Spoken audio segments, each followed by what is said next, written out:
All right, guys. I know this is our NBA draft show, and I hate to mention the Atlanta Braves. Sorry, Anthony. But did y'all hear what happened to Atlanta Braves infielder Charlie Culverson? No. Oh, you didn't? Okay. No. So he is a minor league infielder, and they were going to be really nice, and they were going to give him a special moment. His father, Charles Culverson, used to be yeah, and they were going to have him throw the first pitch. Okay.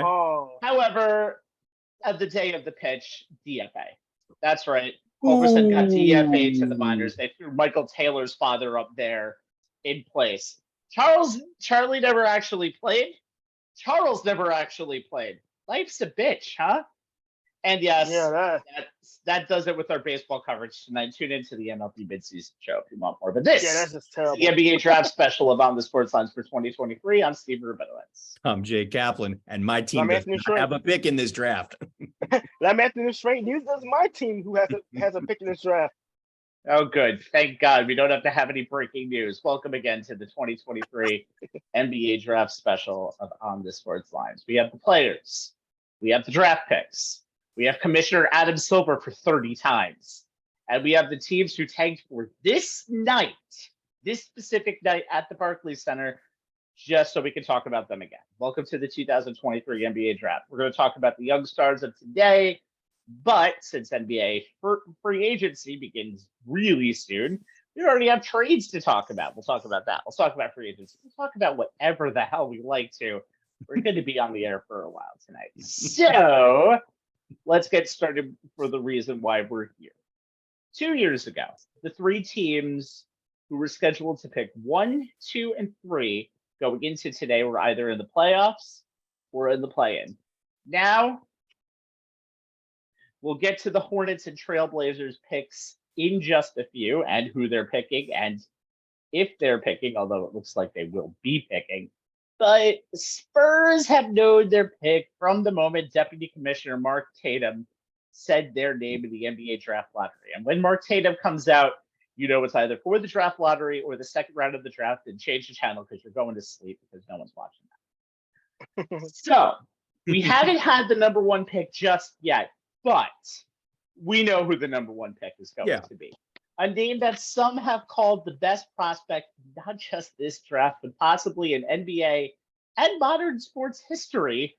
The San Antonio Spurs have won the right to get the Golden French Beret.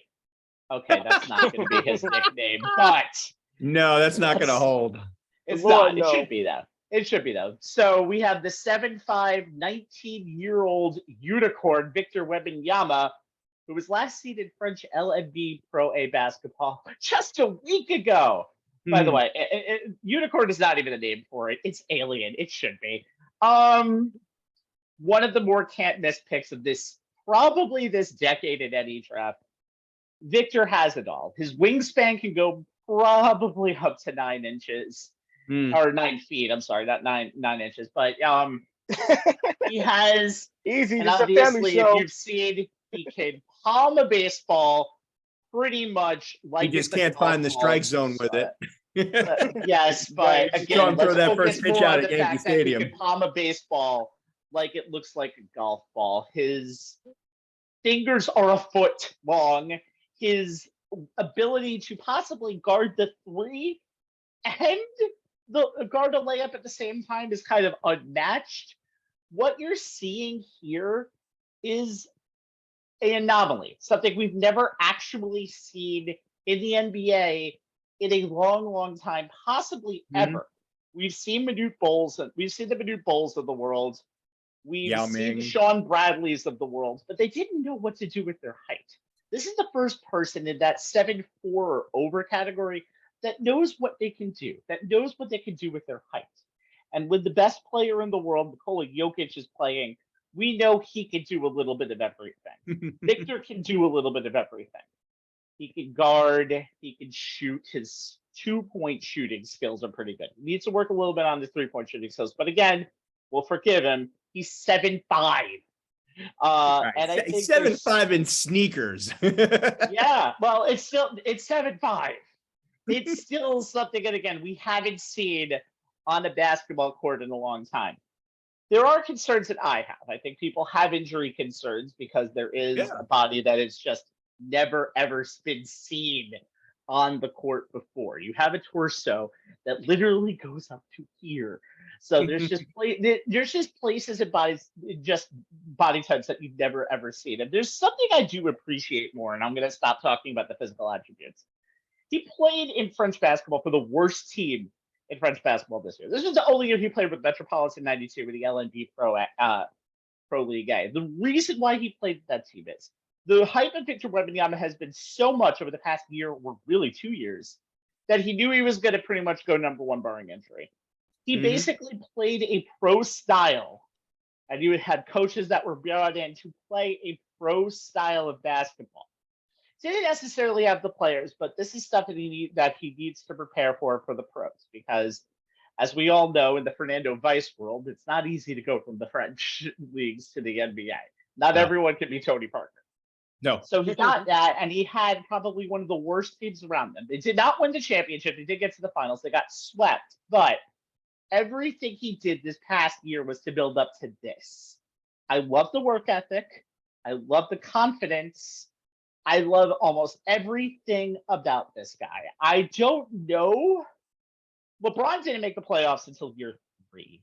So I'm not 100% sure he's going to light up the world immediately. And no, in this type of social media world, there will be people that will pick at him the moment he does something wrong. The moment. Oh, yeah, without a doubt. And I think that's something that we need to look at. But this is a guy who has all NBA written all over him, and he's going to the right team, most importantly. Oh, yeah, without a doubt. To a team with a system, a team that every other team basically cursed in the air because they got the number one pick again when a transcendent player was available for them to go on with. There's not too much that can't miss about him. His movement is amazing. His shooting range is amazing. And again, you're going to have to adjust to him in a lot of situations when you see him on the court. He's not going to have to adjust to you. He'll have to play the pro style game a little bit, but this is a home run, and the pick has not been made official yet, but it's going to be. And again, overhyped, yes. I don't think it's the most canvas prospect in NBA history. I think this is, though, one of the surest things that we've seen in pro sports drafts in a very, very, very long time. Oh, Anthony, have you ever, in all the years we've been doing the show with the Rabbi, seen him put a stamp on a guy like this? I don't know that I ever have across multiple NBA draft shows and NFL draft shows. Wow, partner, I've never seen you go out on a limb like this. It's not hard to honestly do that. I've heard more about what he's been doing in preparation for this, and obviously it's hard to predict anything that goes on with anybody's future nowadays. I think one of the hardest things to do is be a scout, because the moment you miss the moment you're not going to see everything that you think you're going to see until you actually see them play in the NBA. And again, injuries are always going to be a big concern for me, but what's not to like about an alien? This was literally described by LeBron James as an alien, by Steph Curry as a cheat code. I think all of these descriptions are pretty valid. Look, I'll tell you like this, because I'm a video game person. Think of NBA 2K, and you create a player, and you make him a 7'5" point guard with the wingspan of a 9-footer. I mean, just showing highlights. Obviously, I'm watching the draft like everyone else. I've never seen a guy who's 7'5" and can guard wing players before. That is the one thing I think that strikes anything. Yes, this fluid movement at that height. The fact that he can create his own shot off the dribble from, has a 7'5" person. Obviously, we've seen a 7-foot with Nikola Jokic be able to make magic when basically nothing is there with a shot clock winding down. Wembanyama, like I said, I mean, I don't think there's too many holes in his game. It's the fact that the team he's going to, I think, was probably the best case scenario for him, because not just of the organization, the system that he's going to, the coaching staff and the front office, but their track record of doing well with draft picks. I mean, you mentioned Tony Parker, you think of the Iceman, George Gervin, you think of David Robinson, you think of Tim Duncan, think of Manu Ginobili. Another success with players overseas is phenomenal. And Wemby is going to the perfect situation. Just and Rabbi, you said it. I mean, he's a phenomenon, and like I said, barring injury, he is going to be a very special player, without question. I'm looking at ESPN. They have him as a point guard. Can you imagine that 7'5" point guard? Yeah, I don't know why that graphic is like that. He's not playing. Well, no. That thing says Victor Wembanyama, starting point guard is so here not necessarily going to be his. That's not necessarily going to be his position, by the way. At this point, but I don't know if Pop will go that direction. All right, here it is. And now that it's official, I'm going to kind of throw my 2 cents in here. Look, we all know that like the hype train has been going on this kid for well over a year now. And for the most part, as he's 19 years old, he's kind of lived up to it. I mean, you think about what he's managed to do. There's not a lot of complaints about his shooting stroke. There's not a lot of complaint about his handle. He hits 83% from the line, which is usually a harbinger of having a good stroke. He blocked a shot every 10 minutes and shot a free throw every 5. He had a 19.6 rebound rate against grown men. Here's the thing, though. While he does shoot a lot of threes, his accuracy does need some work. I mean, he was 28.2% from beyond the arc this season. He was 27.5% last season. Here's the other thing, and Anthony, you brought up injury. Do you guys know how many guys in the history of the NBA, whether they were, from the United States or from Canada or from anywhere in Europe, do you know how many of guys his size have ever wound up playing 1,000 games in the NBA? Not a lot. I mean, it's not None. many. None. Exactly. Okay. That's but that's something that we can honestly Rabbi, say. and let me get my point in here, because I think this is something that people have to be mindful of. Mark Eaton holds the world record for a player 7'3" or taller, 875 games. Okay. And Mark Eaton was not known as a focal point of an offense, a guy who had a usage rate above 25. Mark Eaton's usage rate, we were lucky if it got to 15. But guys like Ralph Sampson, Rick Smith, Sabonis, even KP, Kristaps Porzingis, he's had multiple injuries. If you want somewhat of a comp, this is the thing. Can his body put on the weight necessary to sustain the banging he is going to get playing defense against the Nikola Jokic's, the Giannis Antetokounmpos, the Joel Embiid's, the other guys who are going to look to bang on him on defense to wear him down. Here's the other thing. This is a guy who you have to figure is going to be the focal point of an offense in terms of having the ball in his hand. Now, here's the thing. There's a concern, and it's not just mine, about his ankles, all the jump shots he takes. And, how often do we see a guy go up for a jump shot, come down on a defender's foot, those landing zone fouls, and something happens to him? Look, I think this guy is going to be, if not, the next great big man in the long line of San Antonio big men like Robinson and Duncan. The question is, can he stay healthy to be, that type of franchise player that you are looking to have here? And yes, I agree with you both 100%. There is no better situation for him to land in than the San Antonio Spurs with Greg Popovich at the helm. We've seen what Pop has done, with all types of international players. I think as good as this kid has the potential to be, and I think there is plenty of reason to ascribe to the theory that he will be everything that we think he is. But remember this, he's only 19 years old. Robinson was over 23 when he came into the NBA. Tim Duncan was 21. So they had full 4 years of college under their belts. Okay. This kid, has kind of jumped levels, but he's rarely spent a lot of time anywhere. There's plenty of development that still needs to be done for him to reach the potential everyone is ascribing to him. I think he does need to put on weight. I think he needs to work on his 3-point shooting, because in this league, he's not going to be a back to the basket inside, dunker spot kind of big. He's going to be ideally the ideal position for him in the NBA, if you think about it, is what he is. He's a stretch 4.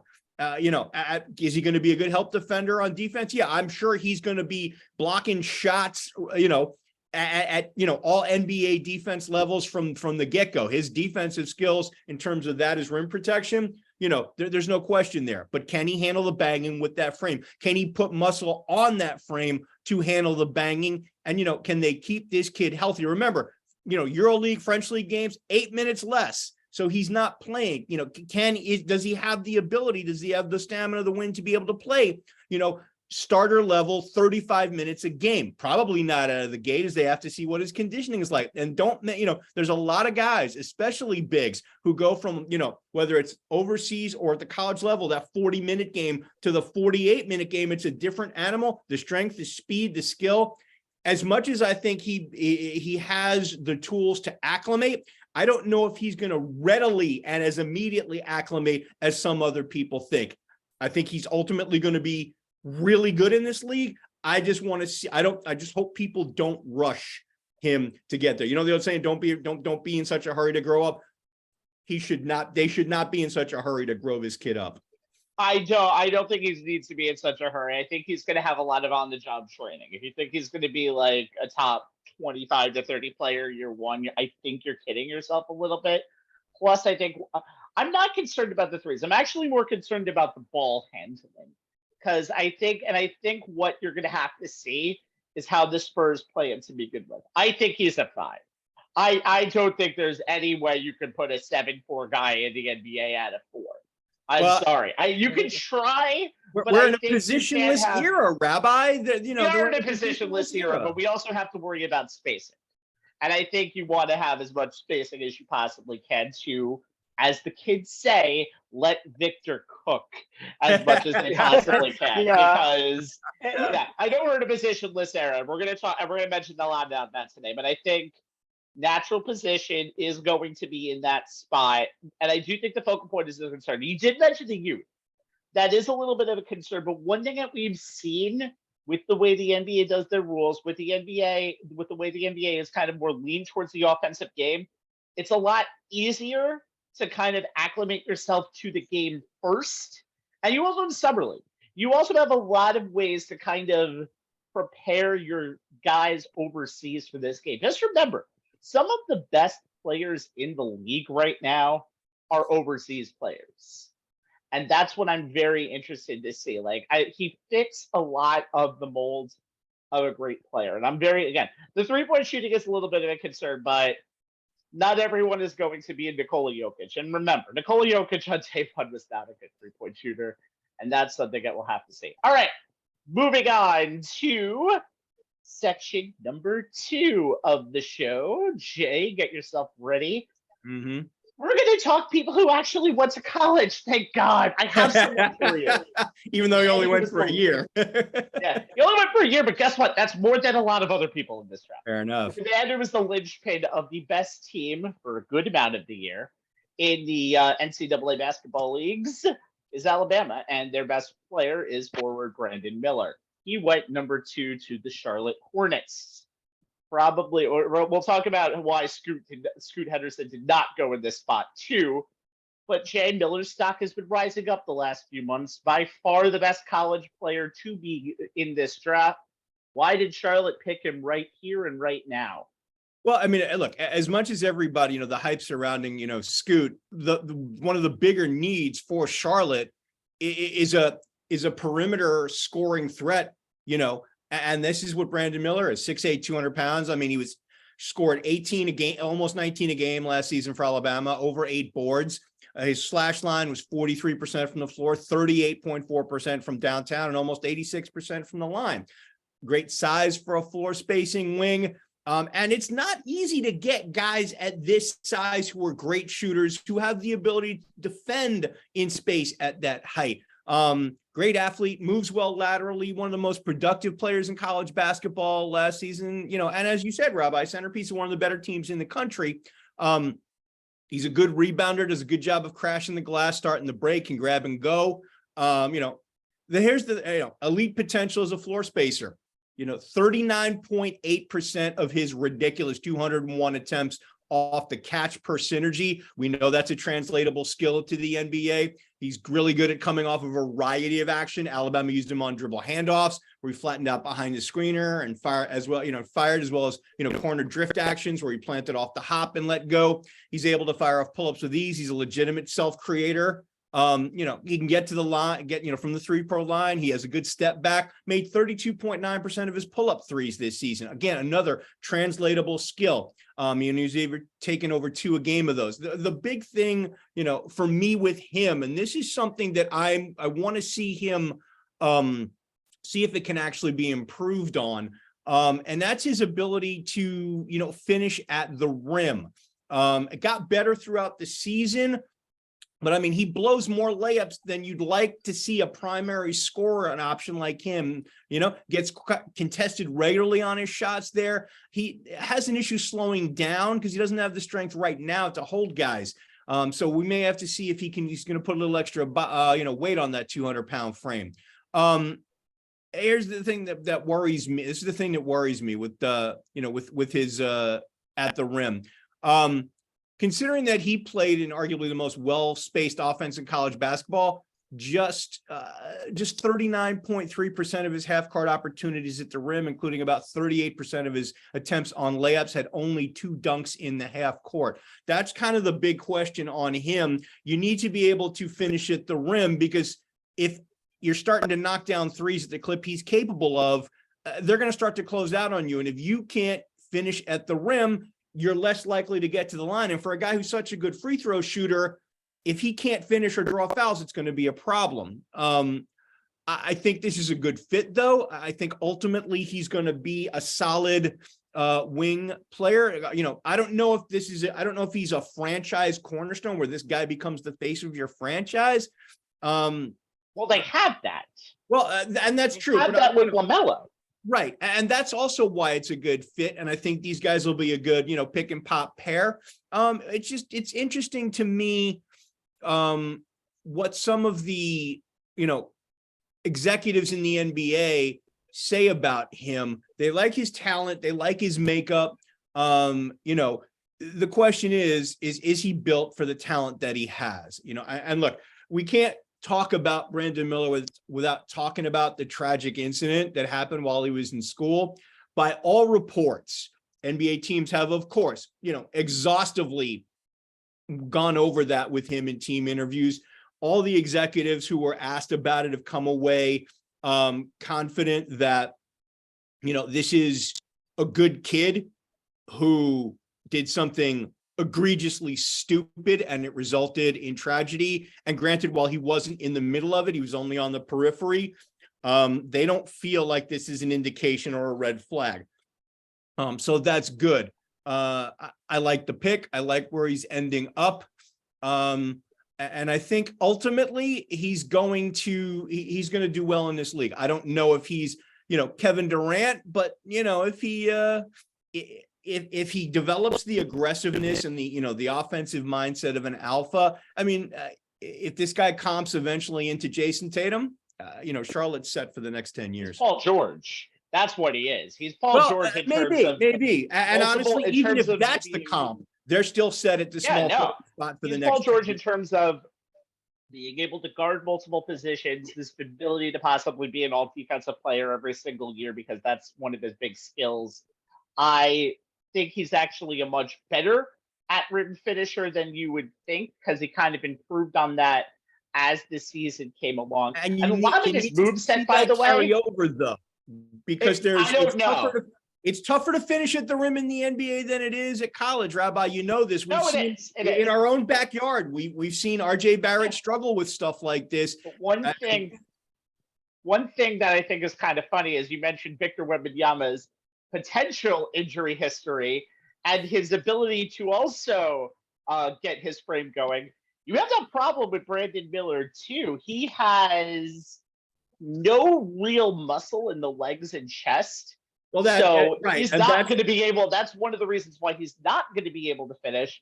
And right. he has had There's an lack injury of already. explosiveness there. There's lack of strength there. So, that's one of the negatives that scouts and executives have brought up when looking at him, both, on tape, where you see that, Also, without that explosiveness, you wonder, that's something that's going to prevent him from reaching his potential. His inability to utilize, take advantage of once he creates advantageous matchups because of that lack of strength, that lack of explosiveness. That's something he's going to have to work on. Explosiveness is not something you can really improve too much on, but putting a little strength on that frame to allow him to. Yeah, you can actually. Let me get a point out, by the way, before we actually get it. You can actually improve on that a little bit because, again, you need to go into the weight room and actually build some muscle. Anthony, can you have any thoughts to wrap this up before we get to pick number 3? Well, I would say this is about Miller. When he's going to the Hornets, from what I've read, he had a great meeting with outgoing majority of Michael Jordan. The Hornets were very high on him. After a couple of pre-draft workouts, I look at it like this: the organization, they have a couple of restricted free agents. PJ Washington come up a career year as being one of those guys, and then you get a healthy LaMelo Ball. This team is trying to they're trying to put together the young pieces, and obviously with the playing tournament, this is a team that could get into the playoffs almost immediately. But right now when you have the franchise player LaMelo Ball, you do need a second star, and I think that's where Miller development is going to come into play, and whether or not he could be a Robin really to LaMelo Ball being the Batman in this equation. But I think it's a great pick. I think it's a no-brainer pick, actually. Yeah. When you look at the fit, I think he's the safest pick in the best draft. player, but best fit. Yes, team also. I agree. And granted, yes. you may not, safe may not be a word that you want to apply to the number 2 overall pick in the draft. You may be looking for an adjective that's got a little more oomph, a little more pizzazz to it. But you know what? In this day and age where the draft has become ever more so of a crapshoot, having a safe pick that is a good fit for what you are putting together with your organization, to me, that's a hands down win at number 2. Safe? Yes. Best? No. And I want to get to that right now as we'll talk about pick number 3. Portland Trailblazers. They've gone through a little bit of few issues as of late, and they've had a lot of scuttlebutt on their way. But they did end up making the pick at number 3, and not surprisingly, you're going to go with Scoot Henderson of the G League Unite. By the way, what a name. I cannot wait to see that name in the NBA and say how Scoot has been scooting. This, my friends, is going to be a once-in-a-lifetime prospect. And I'm sure the words Damian Lillard are going to come up in this conversation, Anthony. Yeah. So we'll figure that out. But in my opinion, the skills of Scoot Henderson, as I said to Jay, I don't know if you were here with it, the skills of Scoot Henderson on the basketball court makes me think that 50% of the time in drafts, he's going number 1. And any other year he would. Oh, yeah. I think that's why this is a pick that you have to make at number 3 if you're Portland. Maybe he ends up going somewhere later on. Maybe they do a complete rebuild. That's going to be the issue. We'll talk about that kind of in this segment as well. But here's the other thing. Scoot's 19. Dame's in his 30s. Dame ain't playing forever. Well, and also Dame has kind of hinted that he will accept it. Well, let's get to the talk about Scoot Henderson, and then we can kind of get through everything else, Anthony. Right pick, wrong pick here. No, it's the right pick. You just gotta make this pick. I mean, there was talk that Portland would probably trade the pick, but there was a lot of talk about the Portland Trailblazers the last couple of days between Damian Lillard, between what they would do at number 3. But ultimately, I think the smart move was to keep the pick and draft. Was a very, very talented young man. Went to the G League, the youngest player ever to be in the G League at 17 years old. So right out of high school, you went professionally right away. started 18 and 19 games for the Unite this season. 16.5 points a game on 43% shooting, 6 assists per game, 5 rebounds, and 1 steal in 30 minutes a game. 2022, we forget February 2022, did take part in the Rising Stars Challenge at All-Star Weekend. So this is not the first time he's been on the NBA grand stage. I mean, he took part in All-Star Weekend 2022. Athleticism, I think that's the biggest thing that stands out with him. Dynamic scorer, amazing mid-range game, an explosive athletic player. At 6'2", with a 6'9" wingspan and incredible strength, very competitive as well. Those are two things that did stand out with me when I looked at Scoot Henderson. Very much confident, but very much competitive, and those are two things you like to see in a young prospect. One of the things he's going to have to work on, and obviously in today's NBA, is his outside shooting, particularly the three ball. Only shoot 28% from the field, from beyond the 3-point arc. That is something that is going to have to improve big time. But clearly, when you look at the Trailblazers in this pick, this is for life after Damian Lillard. Whether Lillard moves on via a trade, maybe he decides to spend the remainder of his career in Portland, but decides to take on more of a mentor, lesser role for the younger players. But this is going to be interesting to see Scoot Henderson's development with Damian Lillard still there. Where they develop him as a player who can play off the ball as well. I mean, at 6'2", he's pretty much used to having the ball in his hands an awful lot. And we've seen star players in this league have a hard time playing without having the ball in their hands so much because they're just so used to it when you're the primary ball handler. We've seen it with the Brooklyn Nets just the last couple of years between Kyrie Irving and James Harden. Both guys, respectively, known to be primary ball handlers, have to play off one another.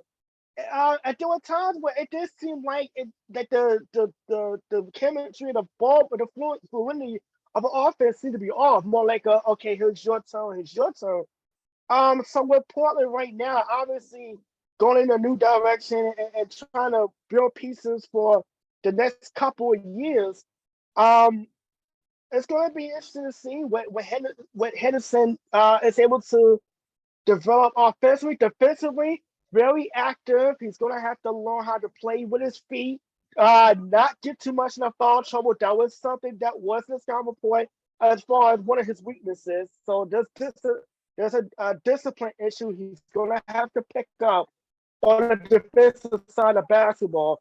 But all the pluses outweigh the minuses without question for Henderson. And Portland, this is a pick you have to keep. Well, you talk about the minuses, Anthony, and that I'm going to be the guy who focuses on that here. You talked about his shooting. Here's the thing that concerns me. Despite his skill set, Scoot repeatedly settled for pull-up twos that he converted at a barely adequate way. Just 46.5% on twos in a league that basically has no shot blocking. Opponents just went under screens against him and they dared him to pull up. So, I mean, I think that's something that needs to be worked on. You talk about the three ball, 32.4% of his 3-point attempts, only 76.4% of his free throws past season. And like I said, there's that danger. He's, that team's under him to death, as a pro. And he becomes, the next Eric Bledsoe. Flip side of that, if his shooting comes around and he expands that and improves on it, you're looking at potentially the comp is Derrick Rose in terms of his upside. So we'll see. I agree with you, Anthony. This is the pick, both, not necessarily for the immediate presence if he stays on the roster, but yeah, I mean, this is definitely, a guy you can kind of start to build around your future around in the post Dame Lillard era. The comp is Russell Wilson, by the way. Add this. I'm sorry. Let me go here first. Sure. I'd like to actually talk every now. The comp here is Russell Westbrook. The comp is easily Russell Westbrook. He has almost the exact skill set of what Russell Westbrook does and doesn't do, and I don't know if that's going to be acceptable in this NBA. I think is one of the things that I really am appreciative is, as Anthony says, his defense is very high level. But again, how much defense can you do when you're 6'2"? You're going to be a target at all times because mismatches galore are always going to be there. But he's good at rim finisher, and he can, once again he cooks, he will be really cooking during a game. I think the upside of him is probably is much better than the upside of Miller. I think the reason why he didn't go to Charlotte is he kind of does too much of what LaMelo Ball does, except LaMelo does it like in year 3 or 4, and you're gonna have, and you don't want to go through the mistakes of someone in year 1. You can play positionless basketball, but you can't play positionless basketball with those two players. But there's a reason why New Orleans was looking at him all week. There's a reason why other teams were looking at him specifically all week and not really Miller, because what you get from him is, again, something that's almost unicorn-like, something that you're not going to find in an everyday NBA player. And that's what's going to be really interesting. Again, I hate the fact that he has, you said 46% mid-range shooter over a 2-year span in the G League. 46.5% on 39. Yeah. Yeah, no, it's 39% on mid-range twos over the 2-year span. He improved greatly from year to year, but Rabbi, don't just to want be that clear, number. the 46% is on all twos, I know, not mid-range, but still. all twos. So, but the fact that you're, Mid-range 39% on 39.4. mid-range, he's got to improve on that. I mean, the skill set may be there, but the percentage is not matching the eye test in terms of his stroke. And from what you've seen, I'll let you talk in a second, Anthony, but what you've seen is so many early mid-range twos. I don't like his selection sometimes, and he sometimes turns the ball over like there's 5 people guarding him, and yet there's nobody guarding him. Yeah. I mean, Anthony, here's my thing with this, and I say this, and I think you and I both know that, how much, attitude is as important as, where you land. And by all accounts, he's a good kid. He has no issue, no problem working. He's got good character and everybody loves playing with him. So I think that bodes well for him coming into a situation where, he doesn't have to be the alpha because he's got Dame. And, I think that puts him in a good position considering that, he gets to learn from literally just watching one of the best to ever lace him up. Yeah, I was about to say that. There were 2 things. You mentioned the comparisons to Russell Westbrook, and teams are going to dare him to shoot from outside. I mean, that's just pretty much what they're going to listen to on the scouting point. So that's something he's going to have to improve on. Efficiency as well. I mean, he's the kind of player that will score 25 points, but when it takes him 28 to 30 shots to get there, and that's going to be something that's going to have to be worked on as well. But going into Portland, where he's going to have not just one of the best to ever do it in Damian Lillard, but a guy who is a professional too, like one of the best professional players you can have on and off the court as well, to kind of show him the ropes, to kind of somebody he can lean on as far as just being able to learn the ins and outs of the NBA, the fundamentals, the basics. Damian Lillard obviously has been through it all, seen through it all, but also how he has conducted himself off the court as well. And that's something that's overlooked when you're coming into the league. It's not just what you're doing on the court, but how you can carry and compose yourself off the court as well. And I think okay, we're going to get to him later on in the show. We have a lot to talk about. I think that is something that when you are in a draft and you are adding someone new to your organization, like the Spurs with Wemby, because we're going to call him Shot Wembenyama, they're bringing in past Spurs players, even current Spurs players, to kind of break the ice and bring him into the league little by little. So I think with Henderson, I love the confidence. The athleticism, everything is there. Obviously, his game's going to develop some more, but more importantly, he has that all-time NBA great in the locker room that he can lean on and basically study from on a game-by-game basis, whether it's the year after next or who knows, to the point where he becomes the guy in Portland. I think there's going to be a lot of talk, though. I think if Damian Lillard stays there, I think it's going to be a problem just because of the fact that Lillard still is at his peak offensively. I think especially in this NBA catch-and-shoot era, and I don't know if that's going to be the best thing for Scoot Henderson's development. So I'm very curious to see how that is. I just wonder, don't Rabbi, think Lillard would fit with Henderson whatsoever, and Anthony Simons. Those are three natural scorers that I don't think you can play at the same time, and you want to play each of them 30 minutes a game. I think Scoot's gonna. I don't know that he's necessarily going to start in the backcourt alongside Dame. I think they might. No, he's not, and that's the problem. So, they play the same position. To me, that's why it's less of a problem, because if he's the third guard, the first guy coming off the bench, sometimes he'll play alongside him, and Dame's shown he can play off the ball.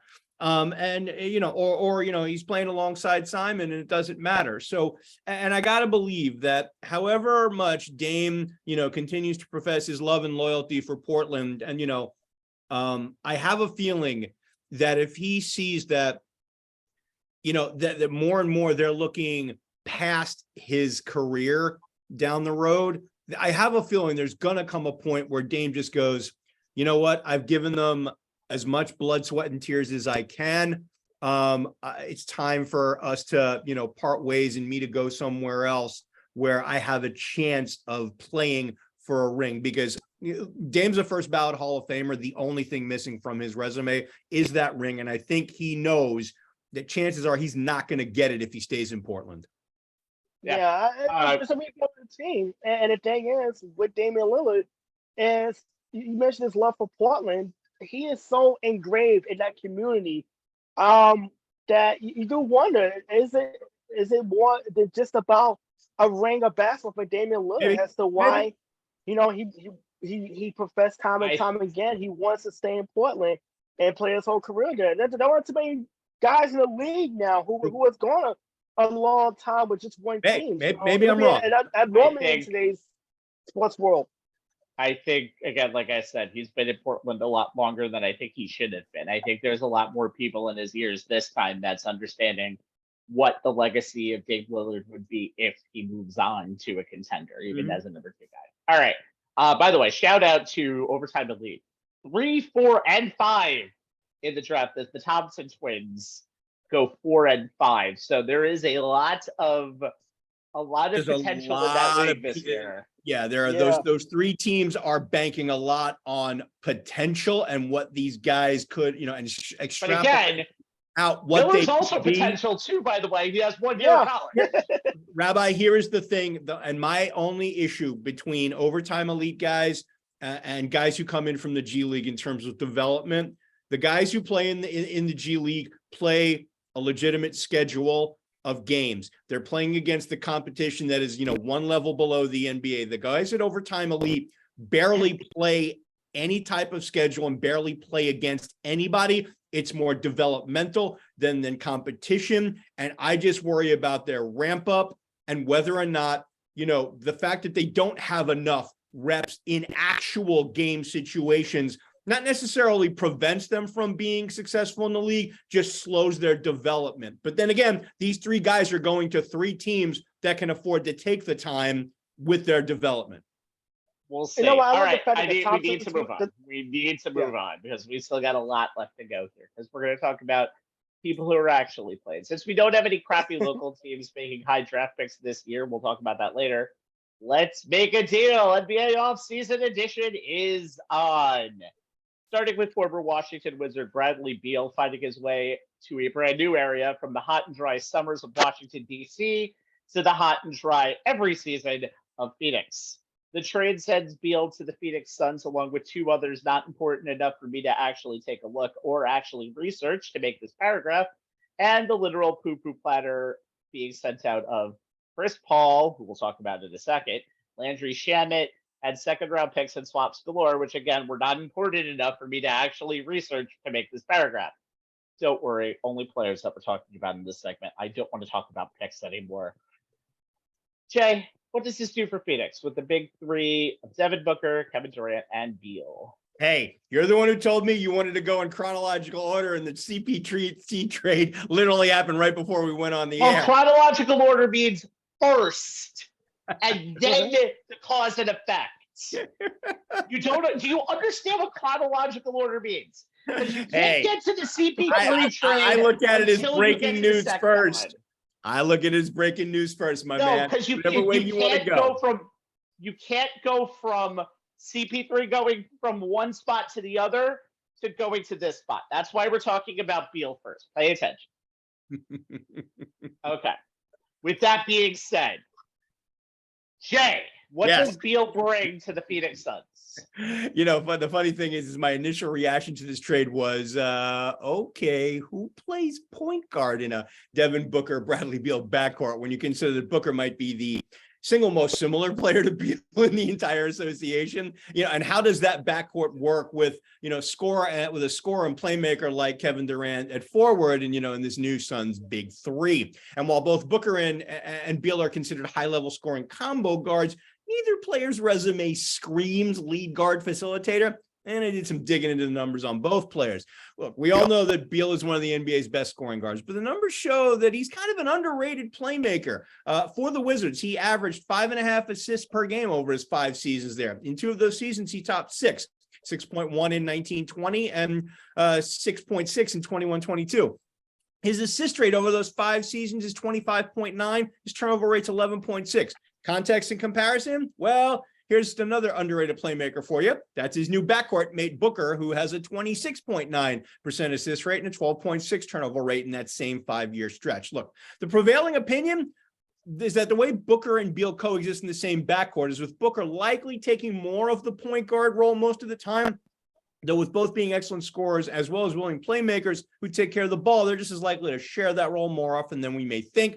As we saw in the small minute sample of Booker being on the court with Durant, the offense was running through both players a lot anyway. They didn't seem to need a more traditional point guard like the now departed CP3 to get the ball up the floor and get the offense into its spots and actions in those minutes. Ideally, Beal will fit nicely into that dynamic. And as with any big three, you have to figure at least one of Booker, Durant, and Beal is going to be on the floor at all time. And that's going to be the challenge for new head coach Frank Vogel, figuring out the right rotation, figuring out that substitution pattern, that combination of players so that he can stagger the minutes of the big three throughout the flow of a game. Luckily for Phoenix, he and his coaching staff are going to have an entire summer and all of a training camp to figure that out, as well as preseason games. The good news is they'll likely still have Cameron Payne on the roster when next season rolls around, so they can trot out a traditional point guard for at least some of those minutes that Booker and Beal sit, so they'll have one on the floor.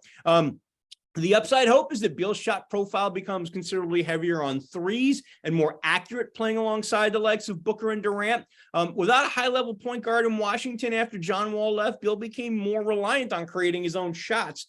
But during the seasons where he played alongside Wall, when his point guard was in his prime, from like 13-14 through 18-19, he knocked down his 5.7 three-point attempts a game at a 38.4 clip, topping 40% 3 times. Without Wall, that three-point percentage dropped to 34.5 on 6.2 three-point attempts per game. Can he get back to his Wall level era? Level from beyond the arc in this lineup? And can he adjust to being more of an off-the-ball spacer role?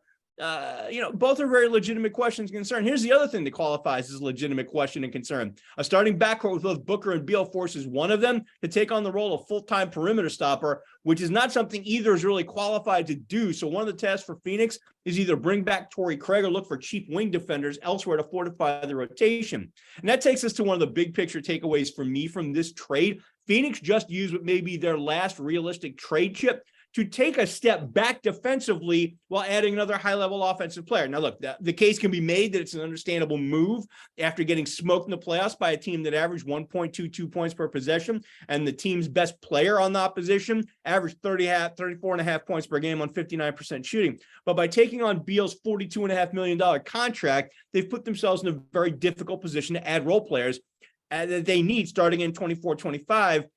When that season rolls around, Durant, Beal, and Booker will each make more than $50 million per season.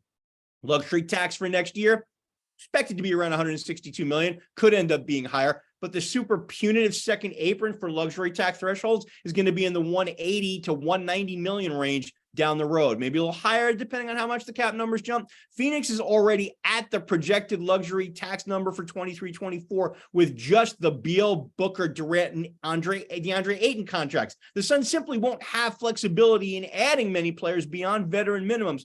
So adding role players on a discount this summer is a must-do for Phoenix. Yeah, new Suns owner Matasheba got his shiny new toy, and I mean no disrespect to Bradley Beal, who is still a really good player and by all accounts a better person, but the juice may not end up being worth the squeeze long-term thanks to the new CBA. All right, Anthony, we're going to talk a lot about the ongoing effects of what's going to happen to Washington, but let's talk trade number 1 for the impact on Washington. What does this do for their future, and what is Washington's future? Well, basically, the message is clear. It's time for a rebuild. And with Bradley Beal, he's only played 90 games total the last 2 seasons. So clearly, moving him now, while he still had trade value. I mean, keep in mind, he hasn't played a lot the last 2 seasons because of injury. So they feel that they wanted to make the move while he had trade value down. I mean, there's some questions that maybe if they waited a little bit, they could have yielded a better deal, maybe from a team like Miami, who just came off NBA Finals appearance and maybe needed another tier scorer besides Jimmy Butler. But it was the message just simply like they need to rebuild. Bradley Beal, and Rabbi, you can correct me if I'm wrong. Is he the only player in the league that had a no trade clause? Yes. Yeah. So when he was inclined to waive that no trade clause, I think with the Wizards, he had to make this move. Get his salary. The move was basically to get his salary off the books and to start the rebuild process. And obviously, we'll get more into the other moves that they made the last 72 hours. But also keep this in mind too. Kyle Kuzma opted out, so he is a free agent. So that is now more money off the books that the Wizards are going to have freed up. Clearly, at this point for Washington, it's about draft picks and maybe accumulating maybe some young pieces that they can see what to see going into next season, what they can keep as far as what they can move. They have the position that they can take on a couple of bad contracts.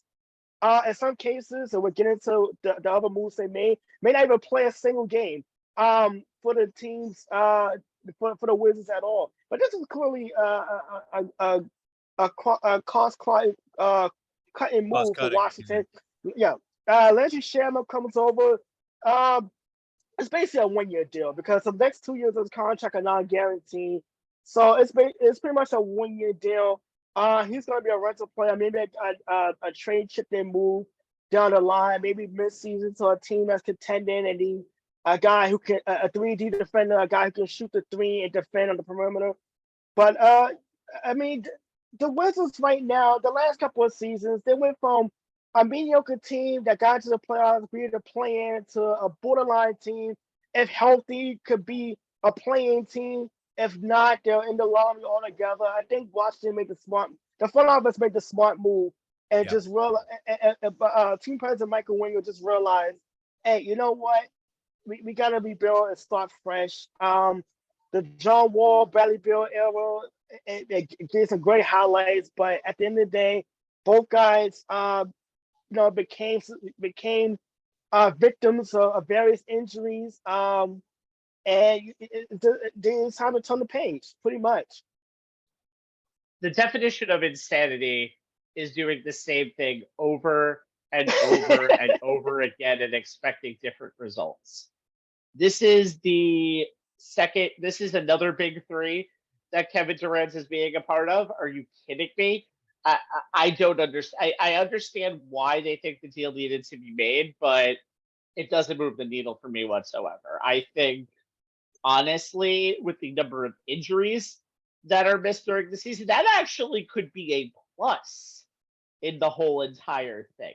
Because you're not going to, I can guarantee you right now, if you see all 4 of them on the roster, it's either opening day or it's a lucky day in February, Jay, because the number of injuries they have missed, I believe, a third of games over the last 2 years, 179 over a possible 492 games. This is just screaming of the big three era in Brooklyn. It really is. And I think what KD and Booker had was very good last year, but I don't think getting more scoring is going to help No. beat Denver because you have to have depth. They had very little bit Very of it little. to begin with. They don't have it now. Nope. And you need, because my problem with Beal is the fact that he had a ridiculous high usage rate in this season when he was basically 30 plus points. That usage rate is going down at least from like, if it's at a 27% usage rate, if it's anything above 20 next year, I'll be shocked. It doesn't really move the needle for me. Can Phoenix be a Western Conference finalist? Sure, but their goal is to win a title. And I don't necessarily know with the infrastructure that you have that you're going to be able to do all of these things in 4 rounds. I really don't. And honestly, just remember, there's this guy who Matt Ishbia went to college with that's kind of starting to whisper in his ear a little bit more. And his name is Isaiah Thomas. Has Not a guy who should listening be to whispering. Isaiah Thomas ever worked out for anybody? No. Tell us the name. No. And that's why I Absolutely think not. this trade doesn't move the needle at all. The other All right. concern, Rabbi, and you and I actually talked about this, earlier this afternoon is, how is DeAndre Ayton going to react? As you reminded me, he did in fact get paid. Phoenix matched the offer he got elsewhere. And he honestly didn't seem thrilled to be coming back, even though he got paid. And now, there's a guy where it's one thing where, he's playing alongside, Booker has his 25% or higher usage rate. KD is, north of 25 as well. But while he may have been, third or fourth, the third or fourth could vacillate either game because he and CP3 were pretty much in the same usage rate range last year. Now he's legitimately fourth in the pecking order behind 3 high usage guys. And you were close on Beal's usage rate in Washington this past season was 29.2. I looked it up. So my concern is, what is him now having even less chance of having the ball in his hand and getting his during the course of a game? Is he going to be comfortable essentially playing a Clint Capella role after getting paid by somebody, paid in the ranges of a player higher up the food chain than a Clint Capella? And you and I both know fractures in a locker room can undo a team no matter how talented or how skilled they may be. All right. And I add this too is that every time, and Rabbi, I've been texting about this when the trade went down with who's going to be point guard. We saw in that Denver series how that offense completely bogged and went stagnant when Devin Booker was thrust into the point guard role, and it just became Devin Booker, Kevin Durant one-on-one show, which played right into Denver's defense and the lack of depth. Denver just let those 2 guys wear themselves down over the course of the series. And we saw what happened in the game in the series clincher. I mean, there was nothing left in the tank. Nope. It's going to be interesting to see what Phoenix does as far as adding something on more depth off the bench, maybe getting as far as a true point guard who can facilitate and get the ball to either of these guys and within the floor of the offense. And also, what do you do with DeAndre Ayton? If he even want to be there, because if he stays there, he's pretty much going to be the 4th wheel on that start lineup. I think there are going to be so many times when they get injured that I don't think I think having DeAndre may actually help in that situation because again, the injuries in that lineup is massive. All right, so. Behind door number 2, we have another trade. We find out that Chris Paul, as we expected, wouldn't stay a Wizard for long, which is kind of why we wanted to do this in sequential order. So in a kind of surprise move earlier today, Chris Paul and his large contract, which expires in 2027, went to Golden State with Jordan Poole and his large contract, which expires in 2030, going to Washington, along with the 2nd rounder in 2028. And I can't believe I'm saying these words, a top 20 protected pick in 2030. I can't wait for somebody to get a top 30 protected pick. So, guys, Jay, what does Golden State get here? Is this an upgrade for the organization in your minds? Well, I won't give you the spoilers, but let me lead it off here. Once I got past the initial shock, and when you told me about it, shock is the first thing that came across me. And I read the details of this deal. I thought it was a great move by the Warriors on so many levels. Let's start with this trade officially marking the end of the Warriors' two timeline scenario, where they were trying to develop the post Hall of Famers generation of youngsters while still chasing another title for Steph, Clay, and Dre. Getting CP3 serves clear notice that they are firmly focused on the present and maximizing what's left of Steph's title window. It also says that the Warriors believe that Paul, who, despite the fact that he's turning 39 during next year's playoffs, will better serve that championship goal as the team's third guard more than Poole, who turned 24 this week. Neither had a great end of the season. Poole struggled badly in the playoffs, and Paul was injured again. I'm also thinking that Mike Dunleavy's first big move since officially taking over as head of basketball ops from his mentor, Bob Myers, is going to sit very well with head coach Steve Kerr, who has long believed that the Warriors offense runs much better when they have a more traditional point guard as a regular part of that rotation, one who can settle everything down and get everyone into their spots. It's what he had with guys like Andre Iguodala and Sean Livingston. It was something that he felt was missing this past season, especially during some of those frustrating stretches of Pools that resulted in high turnovers and questionable shot selection. CP3 is as traditional as a point guard gets, and he can orchestrate an offense like very few in the association. There's a reason he's the active leader in assists and currently number 3 all time. Led the NBA in dimes in his second season in Phoenix and averaged 9.5 per game against only 2.2 turnovers per game. He can still also make his usual mid-range shots. He was 48.3% on shots from 10 feet to the three-point line. This past season, he was a 36.6% three-point shooter on 3.7 three-point attempts during his on average during his 3 seasons in the Valley of the Sun. He's already acclimated to being a secondary or tertiary option on offense, and will get the benefit from both the Warriors' vaunted training staff to keep him healthy and from not having to even play 30 minutes on most nights during the regular season. Then there's the advantage of having a veteran leading the Warriors' second unit, which, unless more moves are made, is still on the very young side. I mean, on paper alone, the addition of CP3 should lead to easier looks for Jonathan Kuminga and more open threes for Moses Moody. Biggest downside right now, a CP3 Steph backcourt is going to be really small, and just like with the new backcourt in Phoenix, neither one of these guys is really equipped to guard NBA-sized wing perimeter players. Look, those are just the on-court pluses that Paul gives the Warriors. There's the financial factor, which is no small factor. Poole's 4-year... Yeah, I think it's the biggest factor, actually, in this trade. I may disagree with you only slightly.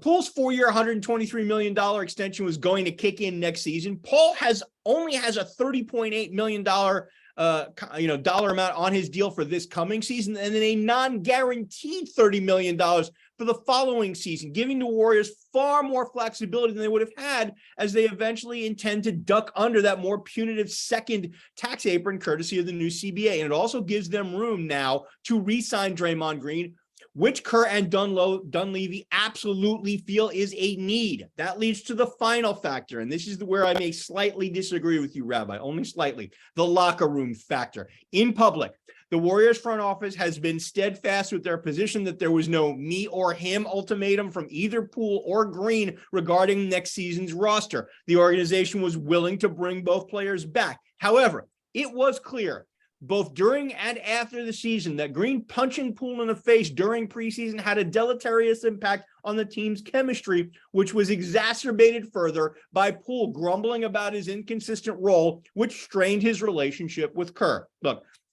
I said this to the Rabbi earlier, when this came down and we were talking about it. I personally think that Poole was paid too much too soon, partly to soothe any ruffled feathers in the aftermath of that dust-up with Draymond.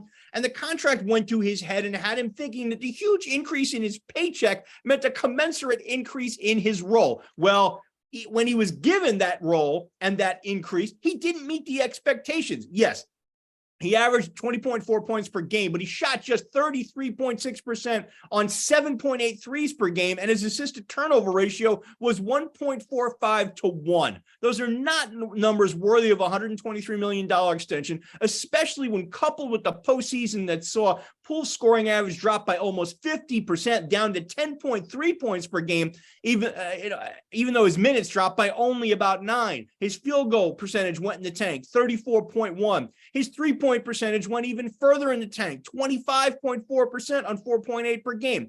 Not going to get it done on a team looking to add to its championship legacy. Look, at the end of the day, the Warriors had to know that for a whole host of reasons, Poole and his extension had to go. Getting CP3 in exchange, well, that's a trade I'd make every day of the week and twice on Sunday, especially if it has the bonus of allowing the team to re-sign Green and keep that title window open a little longer for Steph. So to answer your initial question, Rabbi, hell yeah, I think it's a good deal for the Warriors. I do want to say, though, on two factors. Number one, I think the two timelines thing was something that kind of came from 2022. I don't think they ever expected to go on that two timelines run. And you have to understand why they did it, because it was the perfect way to mortgage a future. Like I said, Jordan Poole was off the charts, cooperative, helpful, and really just a big piece of their 2022 core. They also, by the way, there were post interviews with Steve Kerr and I think even Bob Myers on the way out the door said that this Green Poole thing did affect them the entire year. So this is on record of it being said. I personally think that my problem with the culture of the locker room is simple as this. Draymond is still a combustible element. I know he understands the commitment to winning for this organization, but Draymond is Draymond.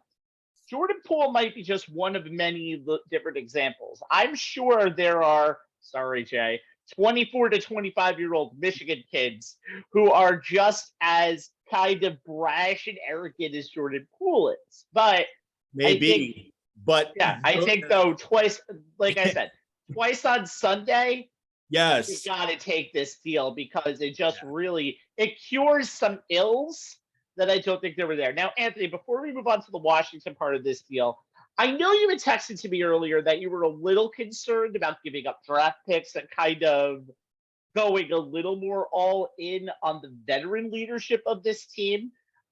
Just kind of expand more about that for me before we move on to the Washington end. Yeah, I'm looking at the Warriors and why I get the move as far as moving Jordan Poole's contract off the books. I understand 100%. Giving away the draft picks is something that I kind of scratch my head on because the Wizards, for their part, they get a first round pick that they didn't get in any of the other trades that they've done the last 72 hours, which is very important in that regard. And they get a 2027 second round pick in this deal. But also, when you look at the Warriors right now, they are while they're trying to take advantage of the championship window that they have with Steph Curry and Klay Thompson, with adding Chris Paul to the table. Keep this in mind, Chris Paul. Do you bring him off the bench? Are you going to start a 3-guard offense? I mean, how is this going to work particularly? Because we don't. No, CP3 is coming off the bench. I mean, the starting backcourt's not changing. CP3 is definitely, CP3 is definitely coming off the bench. Are the starting backcourt? Yeah, that's not changing. Well, no. I mean, with Steve Kerr, we've seen him play small lineups in the past to great success, and we know Steph Curry can definitely play without the basketball. With his constant movement, are there going to be minutes where they're sharing a backcourt? Yeah, but it's not going to be. The interesting thing for me and Anthony, you're right. The question is are there going to be nights where the closing five is they go small and the backcourt is Chris Paul and Steph Curry, with Klay moving up to the 3, somebody, with Wiggins, and then, Draymond at the 5. That's a lineup that's going to be really small. So it'll be interesting to see how that lineup works or how often it's employed. Yeah, the thing is though with the Warriors is that right now, and I actually with the Warriors is that, like I said, the draft picks right now, we've seen like what happens when you go all in. And it was almost like the 2022 championship run was just out of the blue. And now it's almost like, okay, we're just gonna go all in just one. I mean, with Paul, you're pretty much getting 1 year out of him anyway. But eventually, Klay Thompson's gonna want to get paid. You're gonna be signed Draymond and give him a big deal. And with this second apron, that's gonna be a key term over the next couple of years. Even though it doesn't kick in right away, it's gonna be harder and harder to keep this core together. So I'm just thinking, at some point, you're gonna have to realize that the future may come sooner rather than later. If you're Golden State, but and I know you And it's I easy hear to what you're disagree, saying. but To borrow a line from Top Gun Maverick, when Admiral Kane tells Captain Mitchell that, you know, the future is coming and you're not part of it, and Maverick turns to him and goes, "Maybe so, sir, but not today." And that's I do all want to say we'll that. stay focused on I today. Anthony, no, because I love talking about Mavericks. I have no rebuttal for that one because that was a great. Good, because the rabbi needs but- to move us on. Well, I do want to get to Okay. the Wizards part of this really, really quickly before we move on, and then I want to mention later on back to the Porzingis trade. But Anthony, I do think you're looking at this all wrong. I think you're looking at this as the price to move Jordan Poole over to the Wizards rather than the price to get Chris Paul over there, because I do think getting rid of Poole was honestly primarily goal number one to get Draymond. Okay. What do you kind of just, I think we're going to move on altogether because we kind of talked about the Wizards a little bit in the last segment. But I will say Go this, ahead. though. I'll just add this before we move on. For Jordan Poole, personally, he needs to change the ceiling. We saw it last year. Yeah.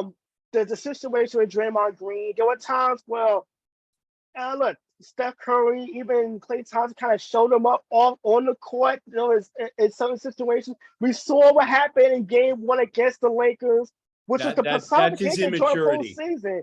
He played well and took an incredibly bad shot at the end to the dismay of pretty much everyone that was involved with the Golden State Warriors. Shot you defended, by the way, when I texted you about it originally, by the way, just the FYI. But for Jordan Poole, I think the change is definitely needed for him. He's a young man who still has some room to grow. It was clear the situation with Draymond affected that locker room, affected him, and the fact that it's inconsistent playing definitely hurt his confidence. And he just pretty much got the ire of Warriors fans after that second round loss to the Lakers, where he played really poorly in that series. So going to a team in Washington that's rebuilding, the pressure's off of him as far as playing in the spotlight a little bit. It's probably the biggest win for him since he won the championship last spring. No, I think the biggest one for him was the contract. But that's, I think that was. Besides the contract, we know what you mean, Ant. Okay. All right. So we're going to talk about the Nets since we have a little while to go before their pick. We want to talk about what their needs are. They have pick numbers 21 and 22. If they hold them. Yeah. Right now they're there. So but yeah, the Brooklyn Nets, the only thing that's constant for them in the Barclays Center is hosting the NBA draft, not finals games. So we're looking to actually see some finals games in there for the future. But they have a solid core and they have a chance to build a little bit more. Jay, where and who are the Nets going to lead towards with these picks, in your opinion? Give me just one name. I'll give you one name, and some people may have, may think he's more of a second round guy, but I look at in terms of the fit, in terms of what the Nets are currently lacking, what I feel they need. And to me, that's kind of like a Swiss Army knife, a glue guy, a Mr. Versatility. And I think at like 22, a guy like that is available. And to me, that guy is Jaime Jaquez, of UCLA, 6'6", 225. Can play either the two guard or the small forward. He stepped up to play an undersized 4 for them last year sometimes. 8 points a game, 8.2 boards, a little over 2 assists. He shot 48% from the floor, a little under 32% from beyond the arc, 77% at the line. I like what this guy brings because he is what you would call just a hooper. This guy's it's the basketball term of a gamer. His IQ is off the charts. This is a guy who plays the right way. He's got moves to counter. He knows how to play out of, with pace out of ball screens, how to engage the bigger defender, played as well off his pivot foot as anyone did in college basketball, loves the spin move, knows how to get into it when he feels contact. He also knows how to counter with the fake spin fadeaway jumper from the mid-range, which he consistently knocked down. It's probably his favorite move. He's got immense comfort with all of the shots in his toolkit. He knows how to counter with a fake spin fadeaway, pump fake into a step through. This is a guy who knows how to play the game in the areas in which he's good at. He wants to be in the middle of the offensive zone, made 41% of his mid-range jumper, which is a strong number when given how many of them were self-created in a half-court setting. Guy can drive, he can get to the rim, he can finish. Almost half of his half-court shot attempts came at the basket. He knows how to get there. Smart passer, good playmaker, knows how to draw defenders to him and then dish the kick out. This is a type of guy who makes all of the right plays. Look, is he overly athletic? No. Is maybe his first step a little slow? Maybe. Does he have some low trajectory, misses on his shot? It may give you a little cause for concern. Maybe. Made 35% of his overall catch and shoot threes this past season per synergy. But the 32.8% as a career three-point shooter, bit of a I don't want to say red flag, but maybe a yellow light for him. You want to see that improve because that's the swing skill for him. He's got to be able to knock down threes off the catch in order to find a place as a rotation guy. There's something that came out that what one of a college head coach whose team played UCLA said, and this is kind of what kind of makes it for me. And remember, we're talking about a guy who's the Pac-12 player of the year and who's a rarity in today's draft landscape. Who's a 4-year senior starter. Here's what the head coach said. I don't know if he's going to be a star in his career, if ever, in the NBA. What he is going to be able to do is be able to make plays. He's going to impact the score in a positive way. He's going to be relentless. He's scrappy. He's very tough. He's one of those guys that finds a way to make plays. On defense, he guards you straight up. Hawkeyes has tenacity. He's going to find a way to get it done. And that, to me, is exactly kind of what you're looking for in that slot. I looked at John Hollinger's take on him. And, as you guys know, he's a senior basketball writer for The Athletic. He was also a longtime GM in the NBA. Mostly with the Memphis Grizzlies. And, the things that kind of like jumped out at him and why he's buying in on Hawkeyes, and it's the same reasons I'm buying on him.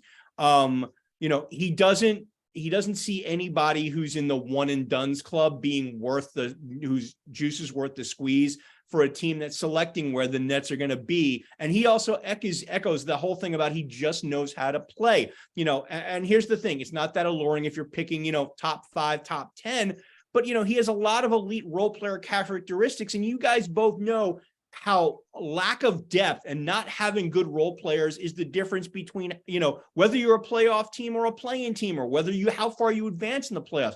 Good passer, low turnover rate, knack for help defense and fast hands, can rebound like a 4, can take smaller players off the dribble. And these are the things that he ends up doing are the things that may not, wow you or make, the highlight reel, but these are the type of guys and the type of skills that you need in role players to help you get to the next level as a team. And to me, at 22, it's a good spot to pick him. If they keep he's the pick. Probably one of the only upperclassmen available in this draft.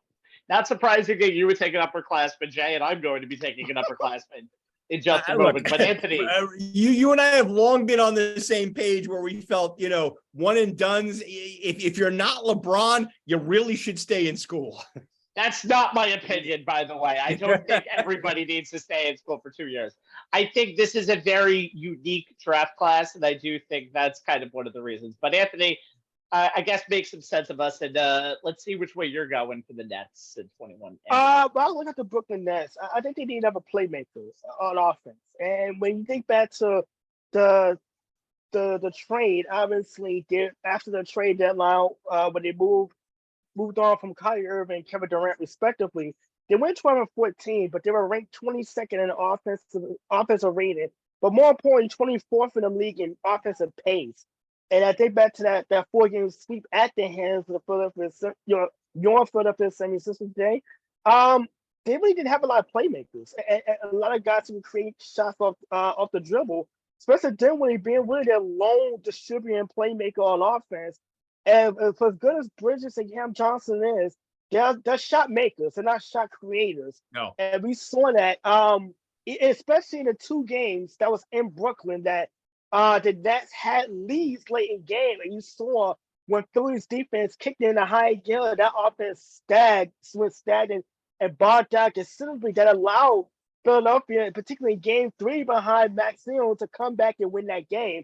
And you wonder if they was able to get maybe 1 or 2 baskets to stop the bleeding, if that would have helped a whole lot. Maybe it's a different series. Maybe it's a tougher series for Philadelphia as far as getting out of there with a 4-game sweep.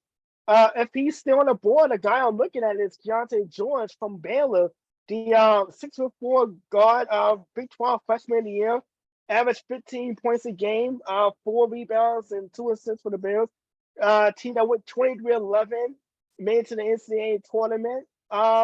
Big 12, the first Big 12 freshman of the year honoree since Quincy Miller in 2012, reached to surpass 20 point threshold on 12 occasions, including a career high 32-point outing in a win against West Virginia back on January 11th. When I look at him, he is strong. A 6'4" player who doesn't have the speed, but is strong and can get to the basket, uses upper body strength. He reminds me of Jameer Nelson in his heyday with Orlando. Just a guard who under 6'5", but just have that upper body build that can at least bully his way to the basket. Doesn't have the elite first step, but that's how he gets a lot of his baskets. He's variety of offensive moves with his dribble, pump fakes, jab snap. Pretty crafty with ball handling skills. There are 2 things he's gonna have to work on. Is he's has to be more consistent on the outside shooting, but also his role as a facilitator is gonna have to improve. He averaged more turnovers than assists this past season. So those are 2 things he's gonna have to work on as well. But with a guy like Dinwiddie on the roster and guys like Bridges and Johnson who can play off of him, I would expect those turnovers to definitely decrease considerably, considering he has guys to get the ball to. But more importantly, he can get to the foul. In today's NBA, how it's so important to be able to get to the foul line, to be able to get to the basket, get to the cup. It's probably his greatest attribute as far as being a combo guard who who can add a good dimension to a net offense that really needs some more variety. I mean, we kind of saw with KD and Kyrie Irving, with them 2, you had 2 of the most dynamic scorers in NBA history. The problem was getting the ball to them and trying to make sure that the rest of the offense didn't go stagnant at times if it gets into a game of isolation. The Nets don't have that problem, but now they have the opposite problem of just needing guys who can create shots for themselves. Mm-hmm. I think George would be a great fit for this team, who has obviously young pieces. Obviously, they want to play at a quicker pace. I think that would definitely help the offense considerably with Jacques Vaughn.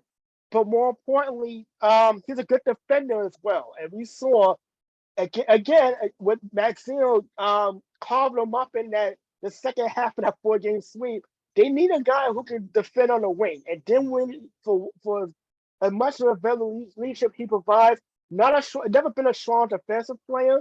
I think that would be a big help as well. And some guy who could be a spot player off the bench, who can maybe spell some quality minutes and maybe come in. And we've seen with Jacques Vaughn's net team since he's been the head coach, that guy who come off the bench and just light it up. I mean, Watanabe of all people became a household name. And when the offense allowed to be free flowing. So I think he would be a great fit if he falls down, because there's been talk that he may fall in the draft. If he's available, I think he'd be a great steal for the Nets. Yeah, and honestly, Did Rabbi, Watanabe actually become a household name? Well, if those are their 2 picks, if you're a New Yorker, yes.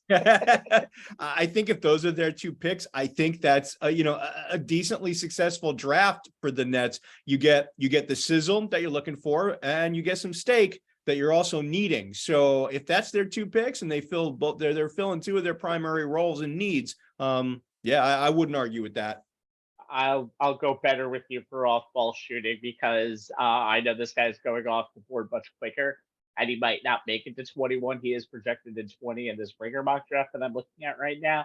But I'm biased. Not biased, but I think I see a lot of good things in Jordan Hawkins. Oh, you're a little from biased, but it's UConn. okay. That doesn't make you wrong here. It makes you No, right. it doesn't make me Agree with wrong. you. Although he's by far the second most talented person in his family because his cousin is Angel Reese Mhm. of the national champion LSU Tigers of the women's Right. side. That's a hell of a bloodline, by the way. What happened? I mean, that is one hell of a bloodline, by the Yep. way. Yes, it is. Yes, Yeah. it is. It's almost as good of a bloodline as the actual bloodline. Elite shooter. You have a lightning. Yes, I did during a wrestling reference. That's right.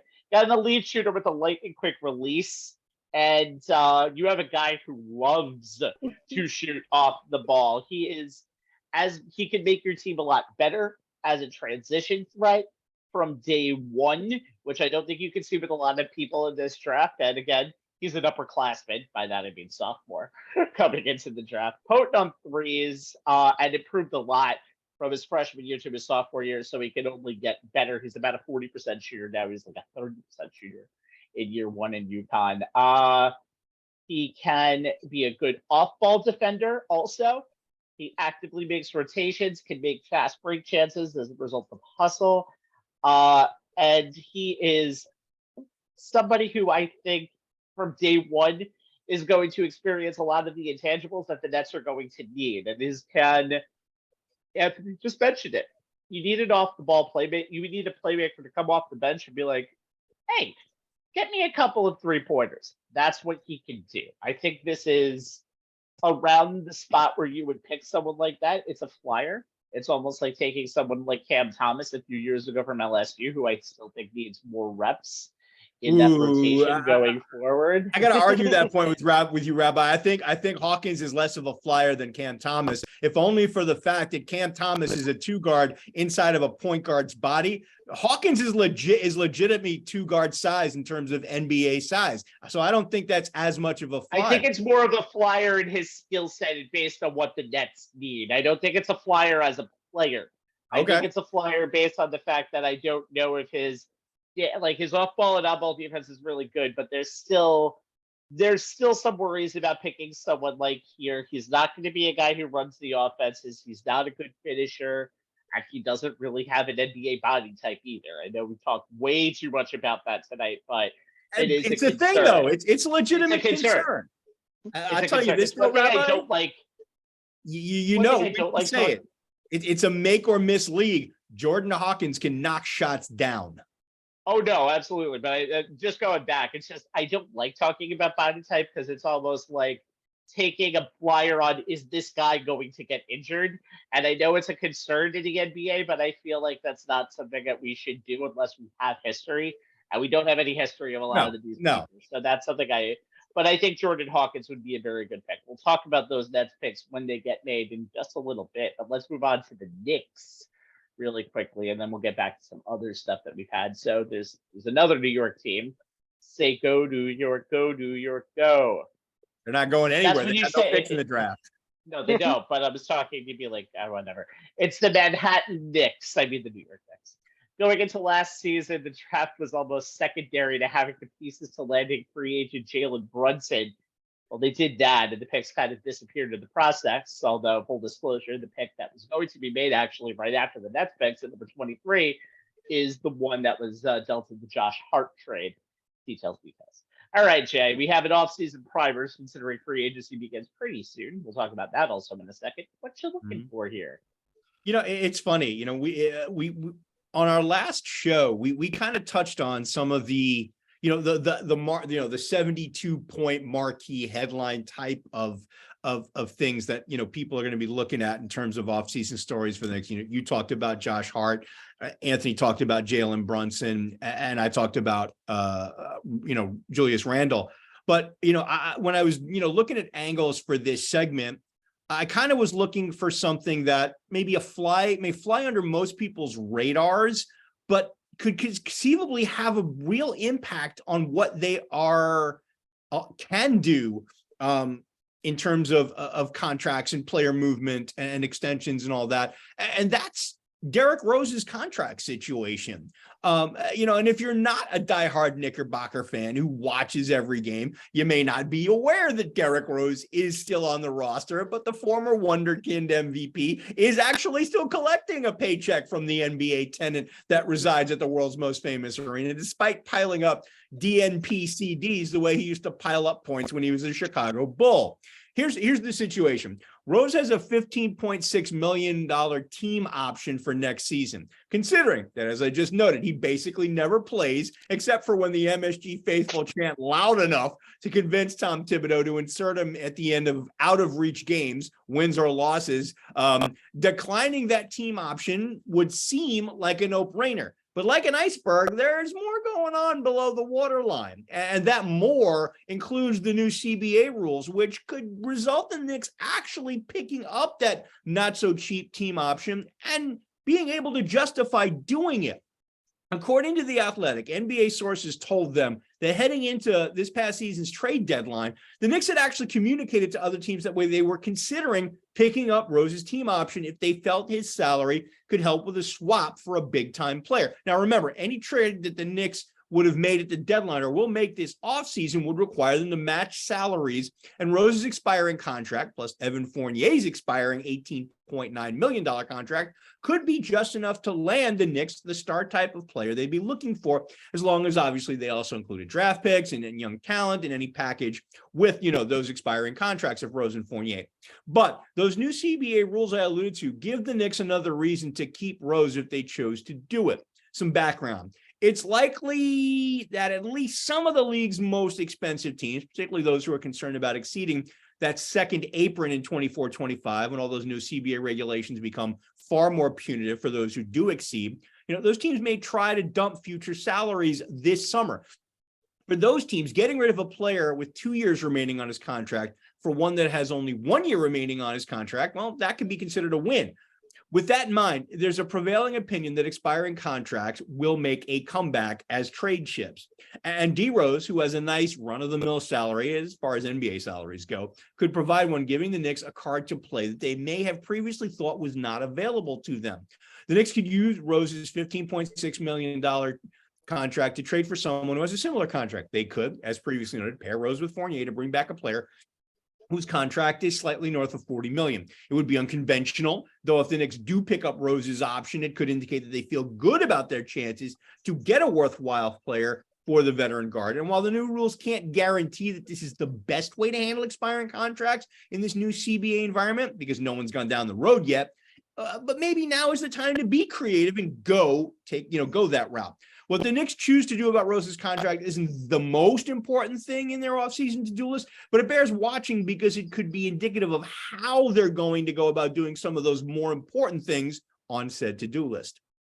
And honestly, the punishments coming in is not just punitive, it's the fact that you can't sign a mid-level exception.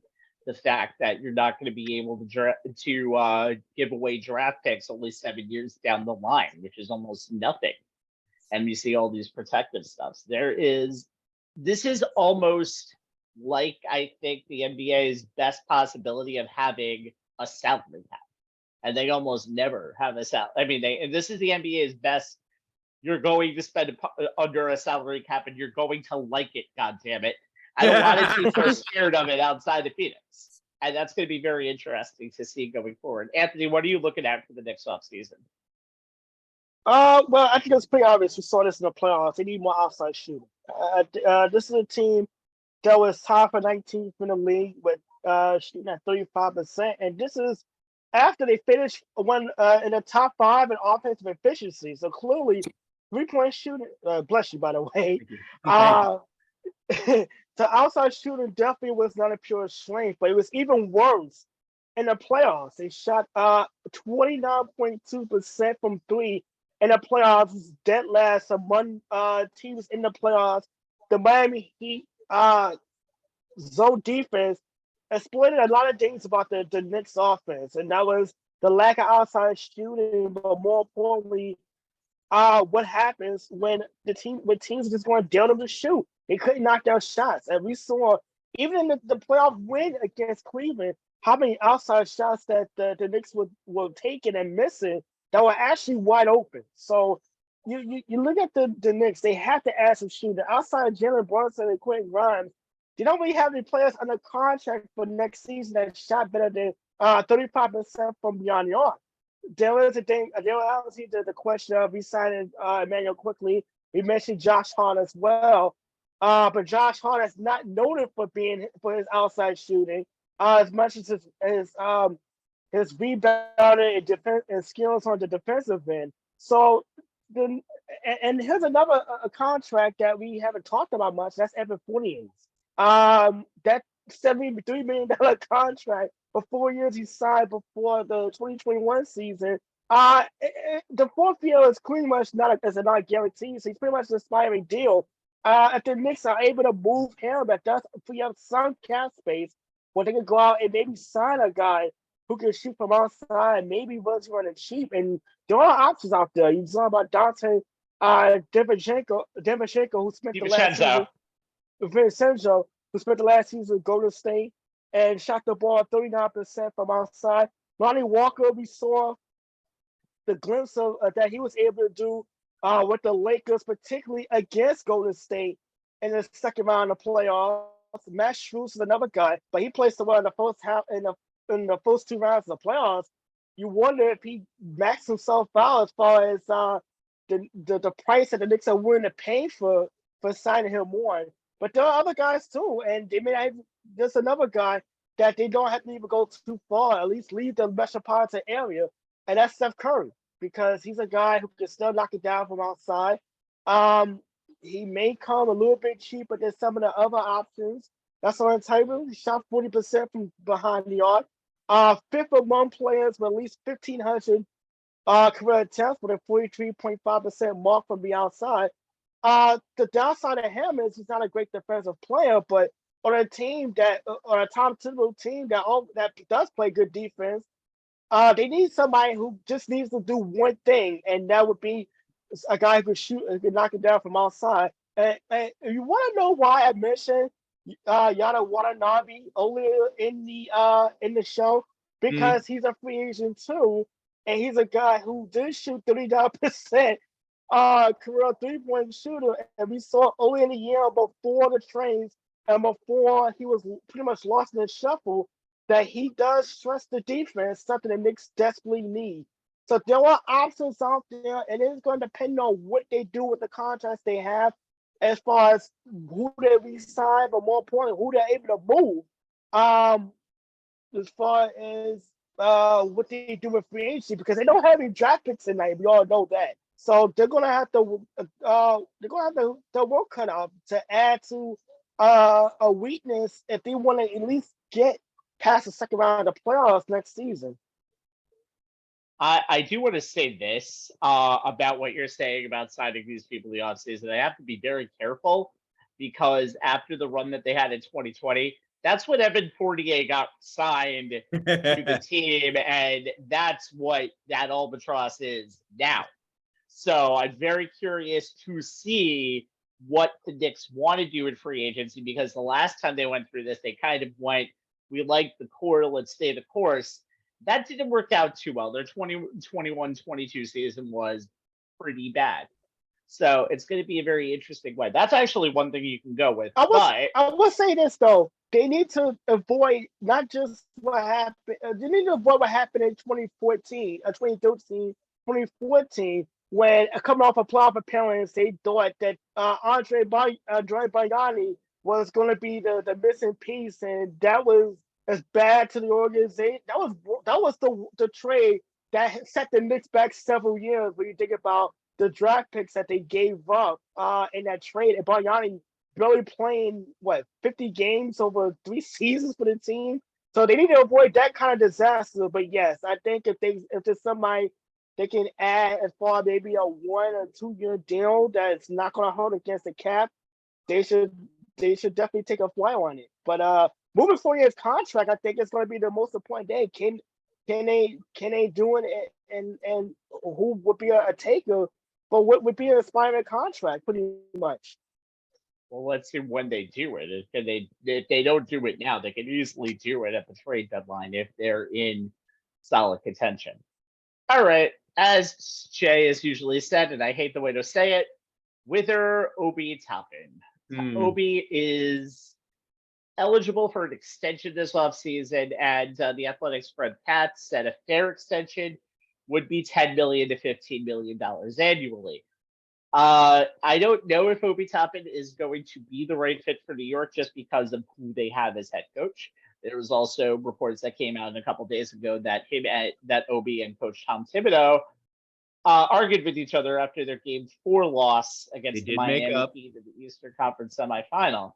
It did make up, but it happened. And the one thing that has hurt Obi Toppin just as much as any other way is tips. He doesn't really play any more than 15 minutes a game. Julius Randle has been so up and down over the last few years, but last year he was an all-NBA player, especially during the regular season. And he has an average 36 minutes production of 17 points, 2 assists, and 2 3-pointers. Again, 17 points is not nothing in the NBA, and he's still a fan favorite over here. You can't say he's a bust, and you can't say he's not going to rise out of the level of a superstar. You could give a Randall Toppin front court a longer look this year.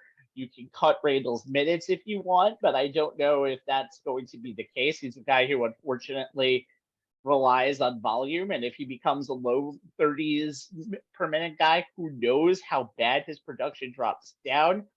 But something needs to happen. If you're not going to commit to playing Obi Toppin more this season in the 15 to 20, into at least the 20 to 25 minute range, I don't know if he's the right fit for New York, and you have to trade him because his skill set is going to be comparable with a lot of teams, especially those in contention. And he's a hard-working, hard-nosed guy. And again, he was the 5th pick in the draft not too long ago. He just never has found the way to jump into this rotation the right way. And you have a coach who is still very inept to possibly adapt to the way that the wave is calling. He doesn't really respond to public pressure the right way. He doesn't necessarily say, oh, people want to play Obi Toppin, let me play Obi Toppin more. That's not the way he does it. And so given Toppin's skill set, given Toppin's athleticism, I think he can remain a Knick. But if you're not going to show more of the package next year, you have to trade him, and you kind of have to trade him now because you can get something for him in free. Yep. And you can get something for him on the market. Yeah, I'll say this too with Obi Toppin, and we honestly, when Knicks fans, we see more of him than anything. It's the fact that he is a victim of circumstance because Julius Randle was pretty much the filling guy, but he's become an All NBA player.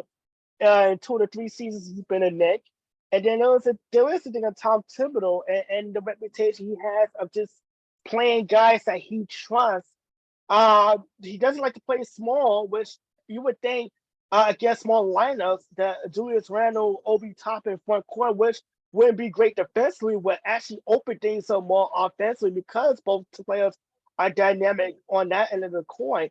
But also, it's the fact that Tibbs just plays starters a lot of heavy minutes. And if you're a guy coming off the bench, it's really hard to get more than 15 minutes a game. And any team that's coached by Tom Thibodeau, we saw it in Chicago, we saw it in Minnesota as well. That if you was a young player on those teams, it might be a source of frustration because it was hard to crack that rotation because Tibbs felt comfortable with the guys he's gonna go with. And we've seen Julius Randle, we talked about that nauseam, not just his playing, but even the attitude, the move swings, and Tibbs at times looking as if he's not holding him accountable because that's one of his guys. And we've seen it in Chicago and Minnesota as well. And that became Tibbs' undoing. And as far as Obi Toppin, you can't develop a game when you're not playing. And we saw when Randle went down with the injury in Game 5, how Toppin stepped in immediately and was such a big part of the Knicks putting the Cleveland Cavaliers away in that series clincher. Almost immediately comes out He gets a breakaway dunk. He knocks down a three. He's active. He's active on on the boards, and even in Game 4 when Randall was benched, Obi Toppin was such a big part of closing that game out. So we see when Toppin get the minutes, the talent, the potential is down. But when you're behind an all NBA player and you have a head coach who doesn't really adapt to his style or his lineups, then I mean, I don't know what else you can do. I like Obi Toppin, but me personally, I think the best thing may be for him to go elsewhere for him to shine. He's 25 already. So I mean, how much more time you're gonna sit behind Julius Randle and wait for your opportunity? That may not happen. That's one of the reasons why I think if you get rid of Randall, you better know what you're going to do with Obi Toppin. So we'll talk about a lot of that stuff as the offseason moves on. But I want to move on to the other pieces of free agency. And good Lord, there are a lot of them. So next Saturday is when free agency officially opens up. Officially. But even though this is a quieter period than usual, you have some nice notable names in this free agent class. We'll open the envelope and we'll tell you three of them, but I think the NBA lives on their hot stove league probably more than baseball does now. So expect anything and everything. Jay, you got Philly's favorite son. You will talk some Sixers in this show, whether we like it or not. So let's talk about James Harden. Yeah, I mean, I wish I didn't have to keep talking about him, but I mean, here's the thing.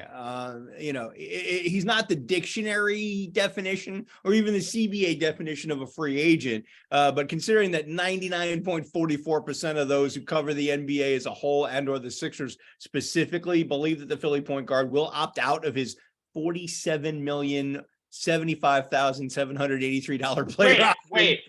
Question. Who's the 5600th percentage that thinks he's going to keep his option? Is it Daryl Morey? It might be. No, I got a feeling it's some diehard who's been coming to every game for the last 50 years, sitting up in the nosebleeds. Guy believes it because his lack of oxygen in the brain. Believe he's going to opt out of it the second he can officially do so. I mean, Harden is, for all intents and purposes, a free agent. What he does once he declares could very well change the trajectory of the Embiid era in the city of brotherly love. According to the Athletics, Shams Charania, Harden is torn between returning to Philadelphia and going all in for a championship run, or returning to his old stomping grounds in Houston and going all in on a lottery run. The thing that puts these two distinctly different options on pretty much of an even playing field in terms of money is the NBA's over 38 rule, which prevents a player of Harden's age from signing a 5-year deal for the full max amount. Under normal circumstances, that guaranteed fifth year would be the ace in the hole that would give Philadelphia the edge in any bidding war for Harden's services. But this time, the advantage may be with Houston. The Sixers can offer more on a 4-year deal, anywhere from $201 million to $210 million, which is 50.2 to 52.5, per year annual average value.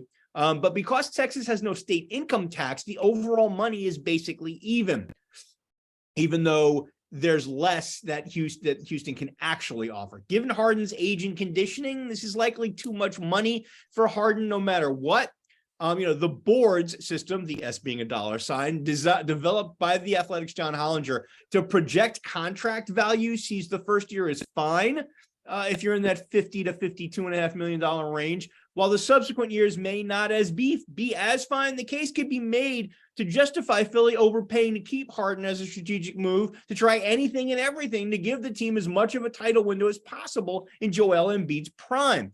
Keep in mind that if no other moves are made, and other moves do need to be made by Daryl Morey this offseason, it's not all about the beard. A 4-year max contract for a Harden would also push the Sixers to the tax apron with only 10 players under contract, which would complicate attempts to re-sign their other free agents like Paul Reed, like Shake Milton, and like Jalen McDaniels, aka some of those other moves, as well as potentially negatively impacting their ability to use their mid-level exception.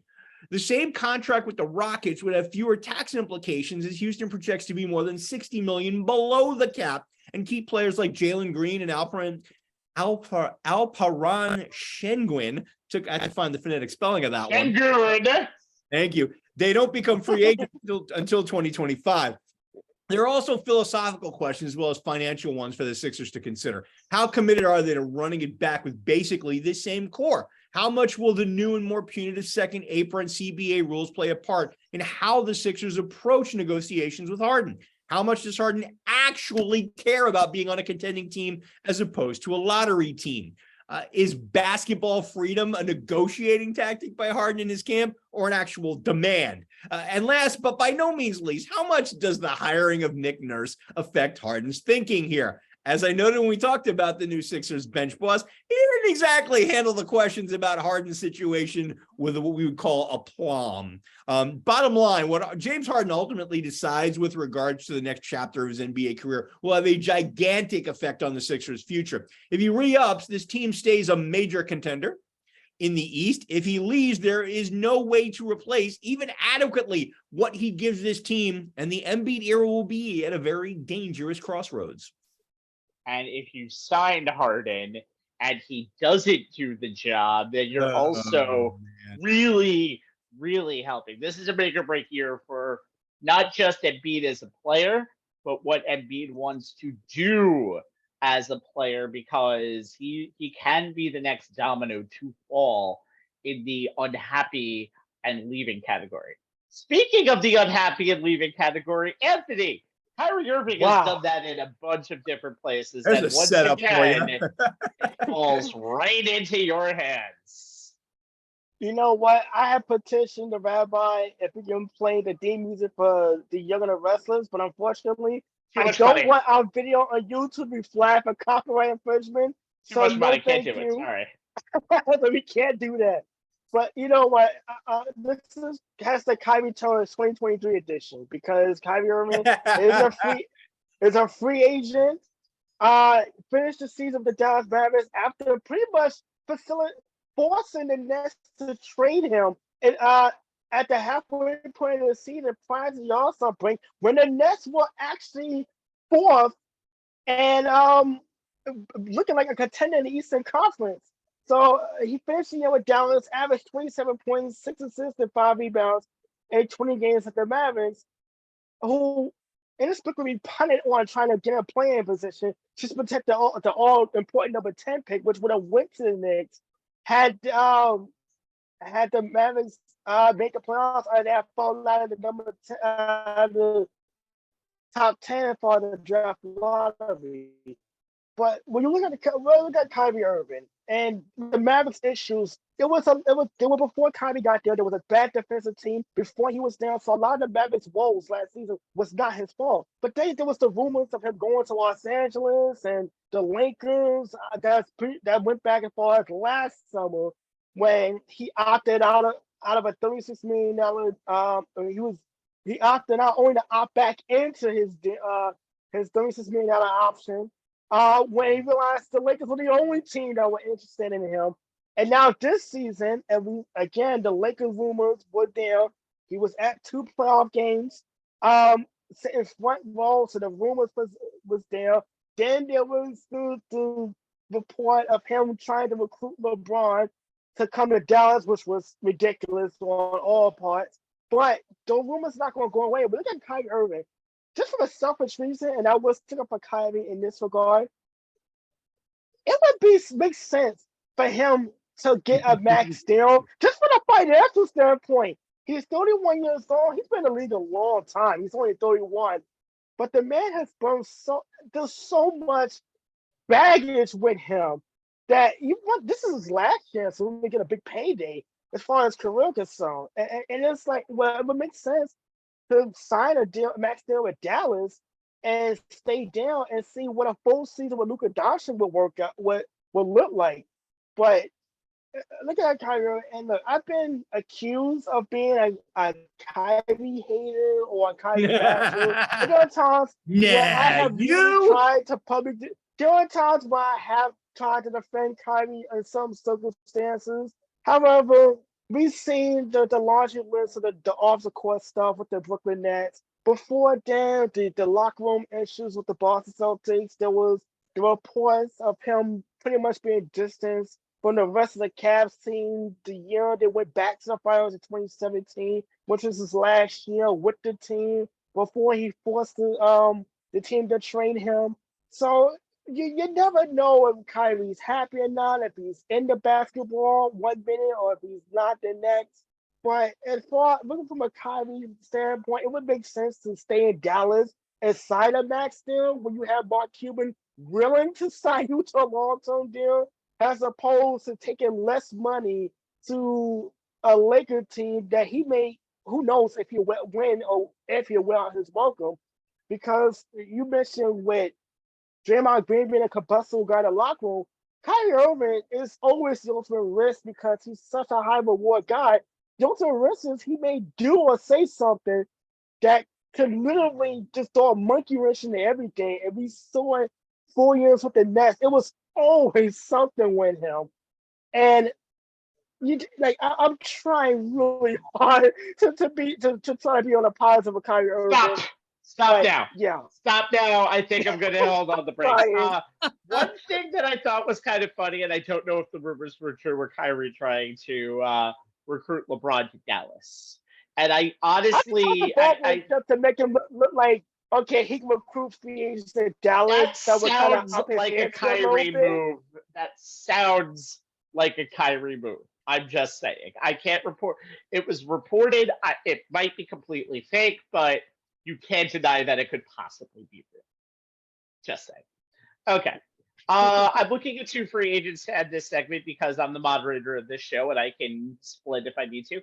So I'm going to go with Fred VanVleet to start. He was mentioned a ton in the trade deadline, and it kind of represents 2 things. Number one, you rarely get a less than 30-year-old point guard. He's 29.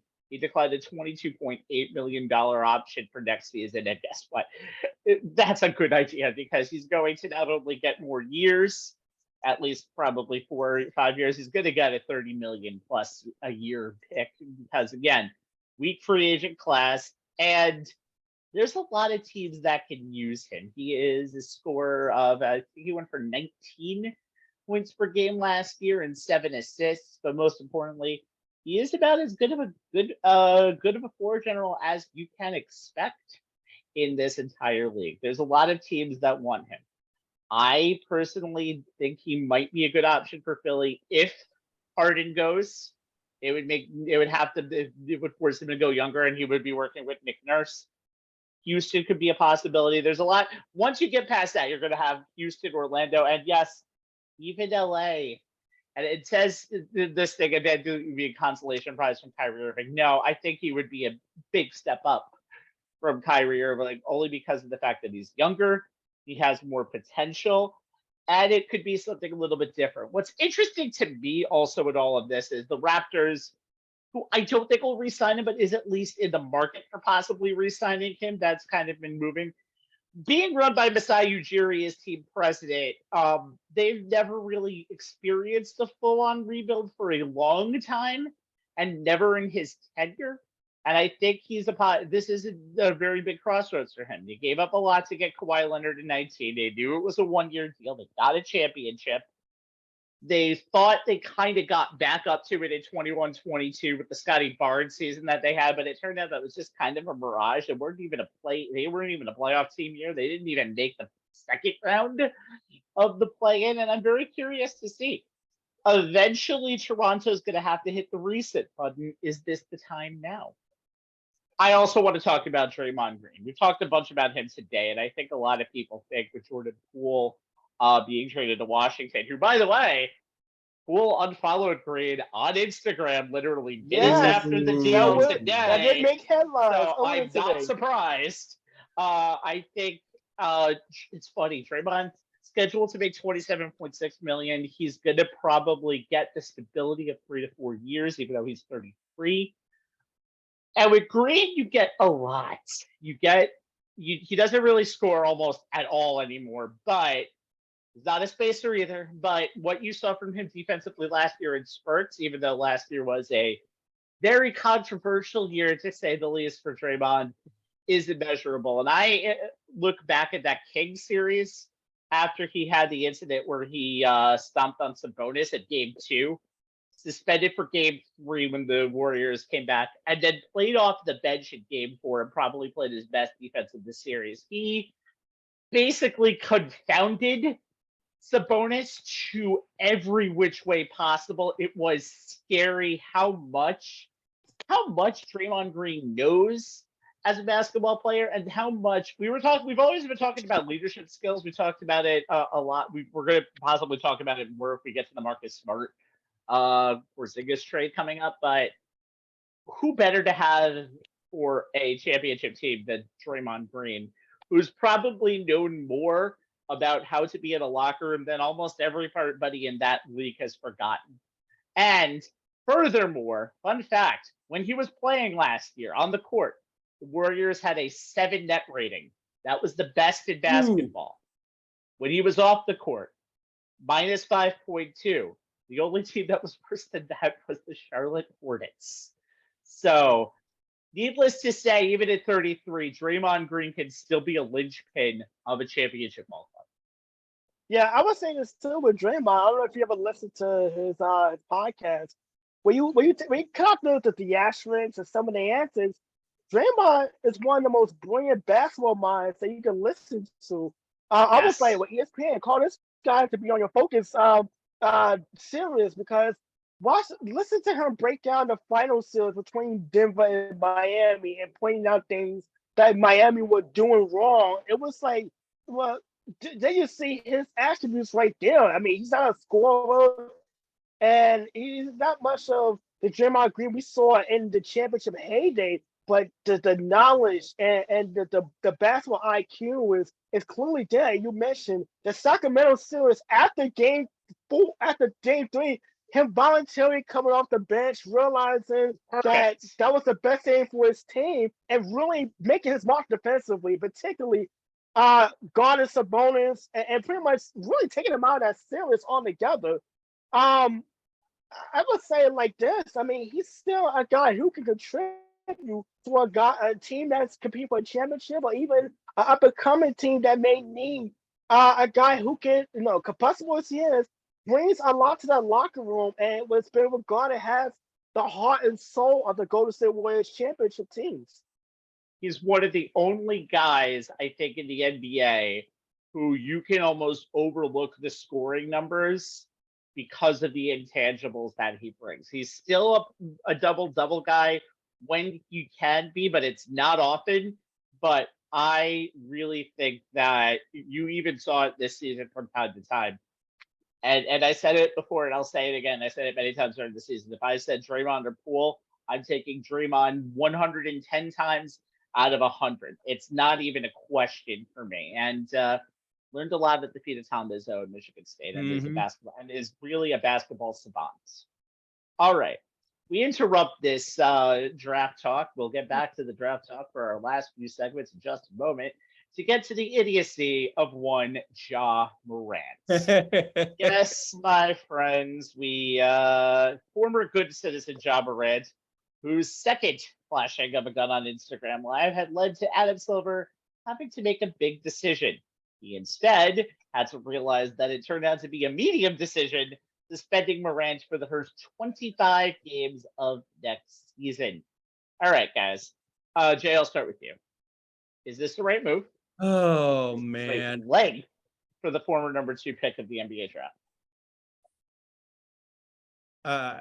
Here's what it comes down to for me, fellas. I agree with the length of the suspension, because I think it's all Adam Silver could do under the circumstances. Look, I did my rant the last time we talked about Ja's current round of conduct unbecoming, right after the story broke. So there's not much more for me to add in my own words, and I'm out of the energy to attempt to do so.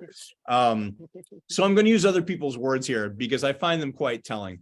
NBA Commissioner Adam Silver previously said that the issue for Morant in the first incident was treating a gun as a toy.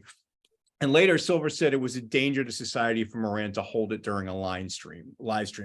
Here's the quote by the commish. Without getting into gun issues in terms of the propriety of owning guns and the use of guns, I think everyone agrees that gun safety is critically important and that guns aren't toys. So it's like something that I'm thinking a lot about because, again, I'm not going to get into the specifics of the investigation. But in fact, if you are live streaming something that to the world looks exactly like a gun, and in frankly a reckless manner, should it matter whether or not it's a real gun, end quote. In the aftermath of the investigation, the NBA found Morant intentionally and prominently displayed a gun while in a car on May 13th. According to the association, quote, Morant wielded the firearm while knowing that he was being recorded and that the recording was being live streamed on Instagram Live, despite having made commitments to the NBA and public statements that he would not repeat the conduct for which he was previously disciplined.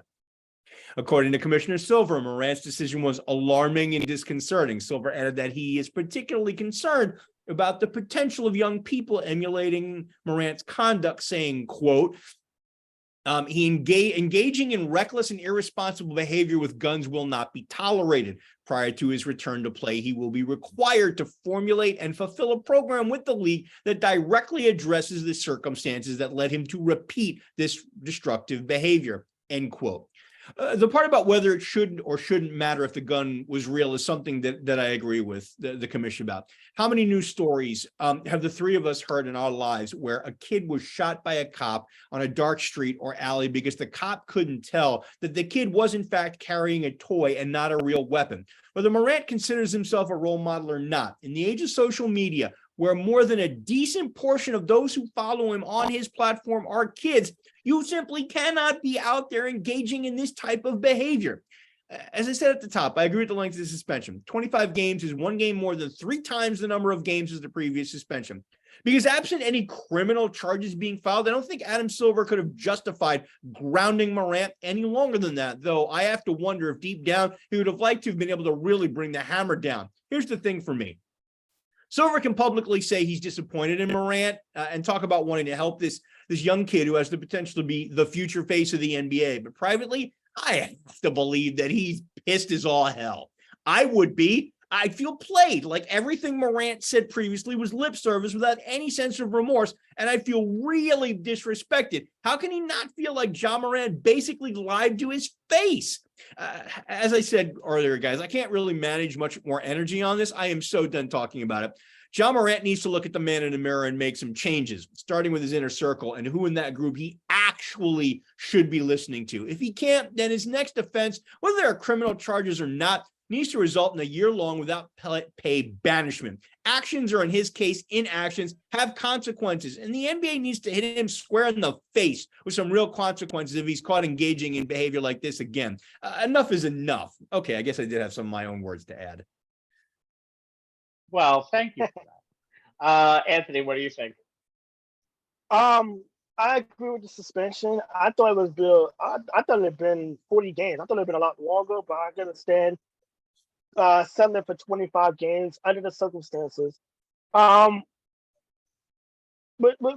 I had it was a couple of things I stood out to. Number one, I had a problem with people I'm not going to name on the show, but people who are prominent on social media, in the sports media for that world, trying to make it a conversation about owning a gun, and that was not the case here. I have family members who are gun owners, but there's a difference between owning a gun and being responsible with something that is clearly not a toy under any circumstances. And in the case of Ja Morant, it wasn't what he was doing. It wasn't that he had a gun in his hand as much as what he was doing was said gun, and that was obviously potentially dangerous if the gun had went off in the nightclub or whatever the case is. But this is not his first incident with a gun or a violence, and I didn't even know anything about we know about the incident with the Indiana Pacers back in February after that game. There was the report about the young man that he threatened with a gun. There was obviously the issue that took place in a Finish Line sneaker store in the mall. So things like that, it makes me question the people that John surrounded himself with, because they are knowingly putting the guy who is the breadwinner and the golden goose into these situations where nothing good could ever come out of it. But at the end of the day, it comes down to Ja Morant. And I can understand Adam Silver behind closed doors being upset because and I even mentioned it with you two when the suspension came down. I think part of it was Adam Silver felt like he was lied to his face. And that clearly had to piss him off 100% because it's all lip service. And the question's on Ja Morant at the end of the day to change his behavior. And there was a report earlier this week or at the end of last week where his camp came out and said that they felt the NBA was targeting him or coming after him. Now, for a young man who is saying that he needs to grow up and be responsible to put those kind of things, for those things to come out of your camp, is basically saying you haven't learned a damn thing as far as being accountable and being responsible. And some of it is people that is around him that need to talk to him, but he needs to ultimately grow up. You're 23 years old.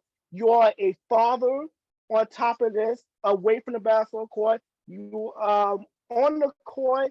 Yes, you are one of the young stars in the league. You're one of the faces of the league. You are an entrepreneur to yourself. You are a representation to yourself, to your community, to people that look up to you. And it's ultimate to him to grow up because this is what it's getting to. The first time, I think everybody was willing to give him the benefit of the doubt. Look, young man made a dumb decision. He learned this lesson. Let's move on. But when you do it a second time and knowingly do it when you're being recorded, now it's fool me once, shame on you. Fool me twice, shame on me. And at this point, I think people are kind of starting to wash their hands with Ja a little bit. They want to see actions speak louder than words. And this is, well, it's going to come down to he needs to grow up. He needs to take some responsibility for his actions. And he needs to start putting his foot down as far as who he's going to surround himself with. And his parents going to have to do a better job too. I mean, look, I don't want to ever criticize T. Morant for the job he's done as a father because obviously his son's in the league. He has a daughter who plays high school basketball. So he's done a great job as a dad, but at some point, you got to start being the friend and part of the posse and start becoming the father. Look, if it means you can't mingle front court with the Jack Nicholsons and the Spike Lees of the world, then so be it. What's more important, being able to live off your son as far as the fruits of the nation, or being able to have your son continue to live his dream and to be able to do that in one piece. So he's going to have to make a decision one way or another. Do you want to be the posse member, or do you want to be the father who finally pulls his son to the side and tells him to knock it off and to actually be a responsible adult? All right. Before we get to our lottery portion of this segment, I think this is a little too low, but I completely understand why this decision is at 25. And again, it's going to be hard to go from 25 to 82. But I think overall, the fact that there was no pushback from the players' union, which is still a thing. There was no pushback really from a lot of the other portions of this puzzle. Listen, I don't know if Ja's going to change, but the way that he acted in this 25 is too light. I think if you're not going to show contrition from what you had immediately done before, literally in less than a month and a half period before, it should be longer. And by the way, about those Second Amendment people, that they immediately go away once they see who Ja Morant is, and then they're like, "Oh, what do we do?" It's really two things kind of gnawing at each other. So I'm just saying it's a little bit of a different attitude because once it becomes an NBA player doing it, now the Second Amendment club is like kind of torn. So it really kind of shows there. What? I mean, that's the thing that annoys me. I'm like, give me a break on that. Really? Come on. Yeah, I mean, even if you are, and I have to point this out to the. Let's not get political here, by the way. I'm sorry. No, absolutely. Yeah, well, I have to point this out to the Second Amendment people of the world that Ja's right to own a firearm is not being in danger or taken away. It's the fact that he has violated team and league rules that he clearly understands from the Memphis Grizzlies who employ him, from the NBA that he represents. He is part of a billion-dollar corporation, and they are within their rights to punish said employee, contract or not, as far as what they're doing. If your employer tells you not to do something, you don't do it.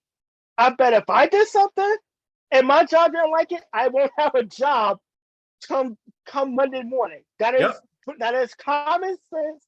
I like I said, I did not like the fact that some people try to take the conversation down that route because it was never about that. It's about a 23-year-old young man who signed a mass contract, who has a sneaker deal, who has pretty much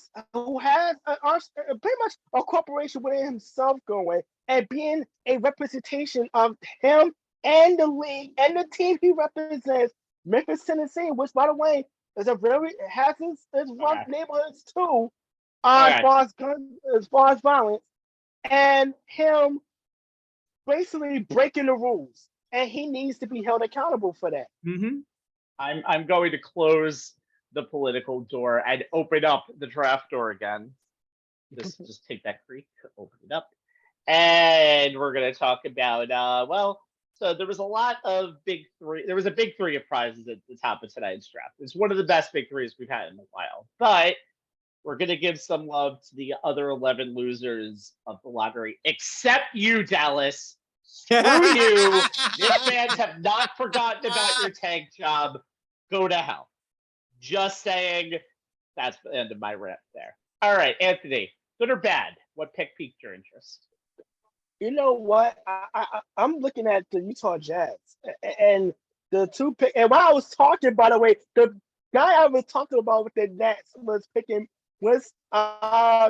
by the Utah Jazz at number 17. That's Gunnar George. But I was also looking at the guy they took at number 9 and Taylor Hendricks, and the fact that they already have two building pieces with Walker Kessler and Lauri Markkanen, and this is a team that out of nowhere, they blew it up last season. They got rid of Donovan Mitchell.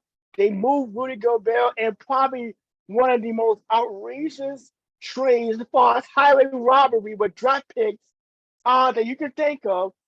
And they were still competitive to the point where they were very close, at least to the very end, as far as getting into the play-in tournament. And it came down to the last 2 weeks of the season. With Hendricks, he's a 6'9" power forward who has a lot of upside, but more importantly, a solid defensive player.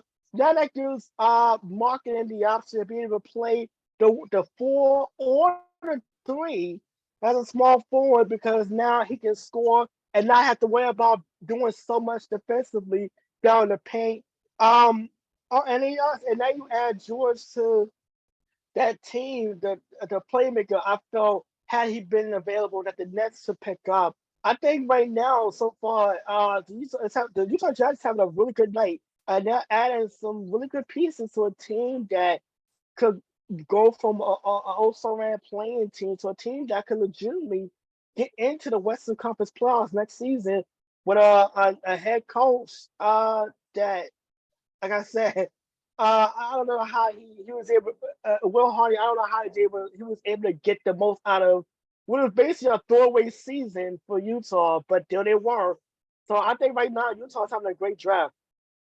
I think Boston is really regretting letting Will Hardy go, because I think he would have been a perfect coach for that team last year. But that's neither here or there. Jay, you're looking at the Toronto Raptors and Brady Dick. Yeah. And I was just basically kind of compiling my, kind of putting my thoughts together here. Obviously this is a kid I saw play plenty at Kansas last season, his one season. I liked him when I saw him, and I thought he had some potential. And I liked the Raptors taking him at 13. He was one of the players, that people were talking about for Toronto at this spot. Michigan guard Kobe Buffkin was the other one who was getting a lot of talk. And when push came to shove, they took the consensus best shooter in the draft. And while this may represent a bit of a departure for the Raptors in terms of how they've drafted recently, they have in the recent past tended to lean towards athleticism and defensive ability. Taking, the former Jayhawk seems like the Raptors are acknowledging that they simply can't just magically turn non-shooters into snipers simply by putting them in their developmental incubator. Grady Dick has the potential to be one of the better shooters in the association. I mean, as the old adage goes, he can get his shot off in a phone booth. His release is quick, it's high, and is further helped by the fact that he's tall for a wing. He's 6'8" in sneakers. He made 83 threes at 40.3%. In his freshman and only season at KU, and did it with defenses locked in on him at all times. His shooting was so feared that it opened up things for everyone else, and that's saying something when the primary option on your team was a 20-point scorer in Jalen Wilson. It became common for teams to face guard him because they were so concerned about him getting on a roll and knocking down a bunch of threes. And while the shooting is what's special, the dude is poetry in motion off the catch. He does have a bit more to his game. He can put it on the floor and drive a closeout, and he has some burst to be able to finish at the rim. And he can finish with either hand or an off 1 foot or two. Late in the season, he was starting to crash the offensive glass. And, he became a bit of a sneaky putback guy for the Jayhawks. Obviously, the major question with him is, can he defend? The answer to that will go a long way in determining his NBA future. Opponents tried to pick on him, but that was in part because KU had some elite perimeter defenders. So his on-ball defense did get better as the season progressed, and he will battle. I don't think all NBA defense will ever be a line on his NBA resume, but I don't think he's going to be a negative to where he's getting hunted on every possession. He's on the floor. Every possession he's on the floor. And because I think he'll be competitive on defense and he's lateral enough where he can use his length, I think he'll be fine. And I think he'll have a decent career because his shot is just so special. I used this phrase earlier in the night, Rabbi. It's a make or miss league. And if you can knock down threes at 40% at the NBA level, you're going to stick around. Okay. So honorable mention, I'm going to, again, cheat here a little bit. Honorable mention to what the Rockets did tonight, getting Ben Thompson, also an overtime elite guy. Sorry, still have to mention overtime elite guys here. And the athleticism that he gets to a team that's a kind of a project at number 4, and pairing him with the draft pick that they just made at 20, in Cam Whitmore, who a lot of people had going as top 5 just last week, who is going to have the athleticism of the Houston Rockets next year, whether they get James Harden or not, I'm going to bet that they won't, is going to be off of the chart. So that's going to be a team to kind of look at. Will they mesh together? I have no idea. But since Whitmore was picked at 20, and since I can't technically continue to pick my UConn guy at number 14, although I would love to just rehash that, I want to go with a good and bad. And I'm going to look at Orlando's draft. Getting Anthony Black, freshman from Arkansas at number 6, is interesting. He is not a great jump shooter, but that team you have a point guard in Markelle Fultz that does not have a good jump shot either. Black is the same way, but getting a playmaking presence, a defensive stopper that, again, he's an advanced pick and roll playmaker already, and he could be another Lonzo Ball type play. He makes a start play. He creates easy shots for teammates. He has so many teammates to make those easy shots. You have the rookie of the year from last year, Paolo Banchero. You have Franz Wagner. You have Wendell Carter Jr. The offense that this team is going to create is ridiculous. I think there's so much good stuff out of this guy when you look at him more and more. He's shifty. He'll adjust speeds to throw off defenders. He loves to catch and go. For a team that needs as much shooting as possible, and by the way, he did shoot with the low 60% range from the free throw line in high school. That is a problem, but average touch on floaters kind of a problem. He might be a little bit of a tough long shooter, but the fact is you have a playmaker in the making on this team, and I think he's a good pick at number 6. You know, I think they've reached it number. Go ahead with that, and I want to get back to. I agree with you on that. What's interesting to me, it's funny, like when we were talking about, for some reason, it was all over the draft confidential stuff that was being put out on platforms this week. That Cam Whitmore was falling, as I said to you on chat, Rabbi, like a guy who jumped out of a plane without a chute. And surprisingly, by the way, in a draft where most of the mocks had everybody going in the pretty much spot that they were sitting in, this is an oddity. It is. And, it's, as I was putting my notes together on Grady Dick, I kind of missed your note to me that all of our choices for who the Nets should take at 21 and 22 are now officially off the clock. I got to tell you. 14, 16, and 18. Yeah, I got to tell you, though, Jaquez going to Miami is such a good fit player to team, especially with that culture. He's such a good fit with what they like to do and the type of player that they're looking for. They like Swiss Army knife type of guys. And he's a connector kind of guy, and he's going to fit in really well I think he's going to be a rotation guy, if not immediately at the start of the season, no later than maybe Christmas or the All-Star break. He's such a good fit for what they like. It's, to me, if I hadn't, if I had seen that before I started making my notes on Grady Dick, that would have been my choice. And it's my second choice in terms of pick of type of player to team, not only based on scheme, but also on culture. I mean, I really like that pick for the Heat. Yeah. Not a lottery like pick, Miami's so it wouldn't have qualified, by the way.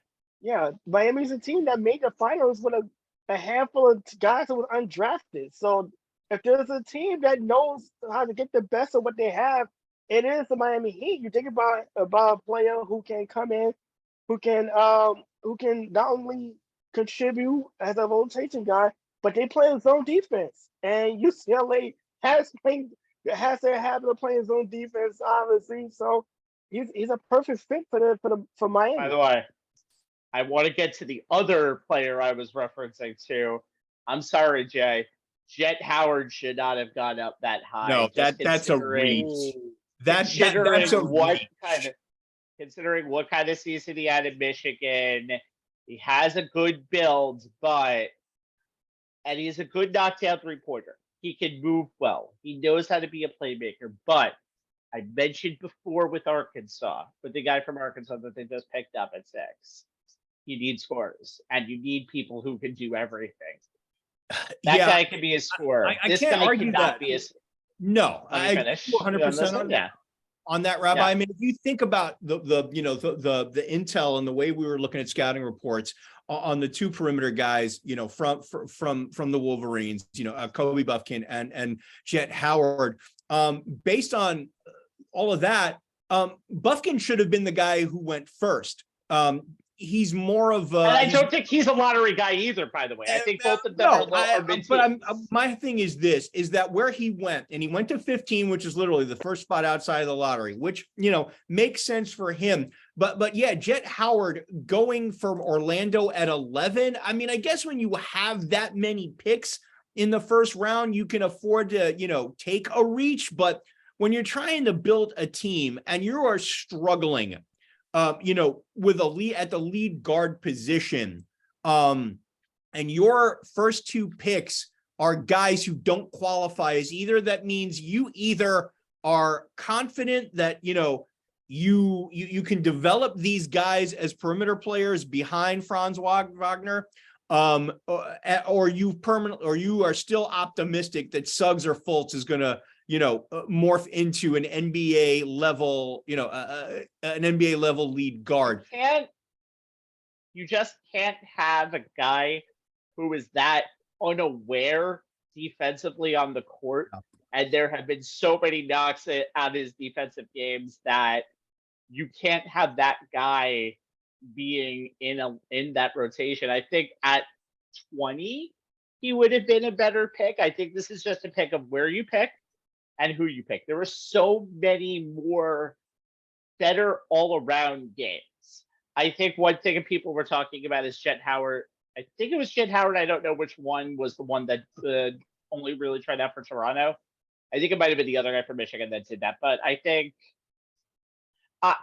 there's some shades of a Desmond Bane like game there, but it's gonna take a while. And I think with this, that he just doesn't fit for me on this ball club, and that's something that I think is going to be an issue. Before we're going to talk about both net picks in a moment, I just want to kind of go over some more of the picks. Again, I kind of like the Thompson twins going 4 and 5.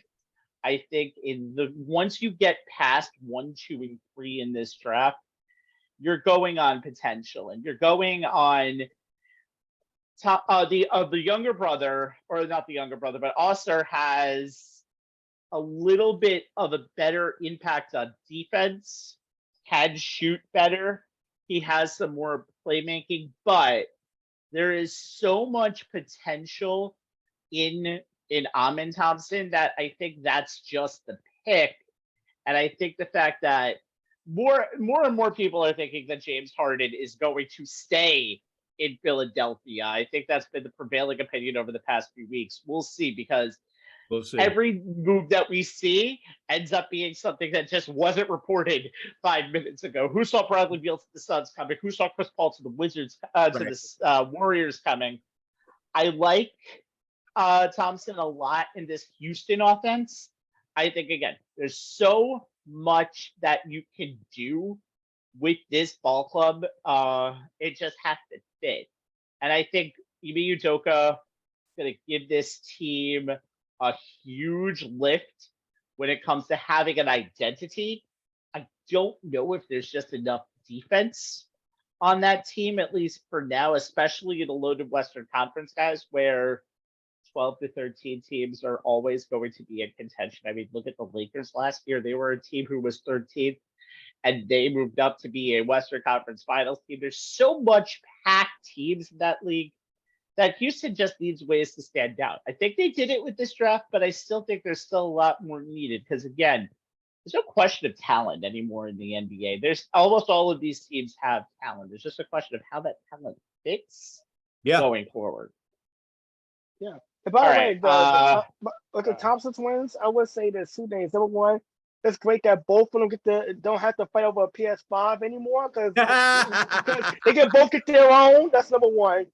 But number two, it's great to see both twins being drafted and joining with a handful of set of brothers who are in the NBA.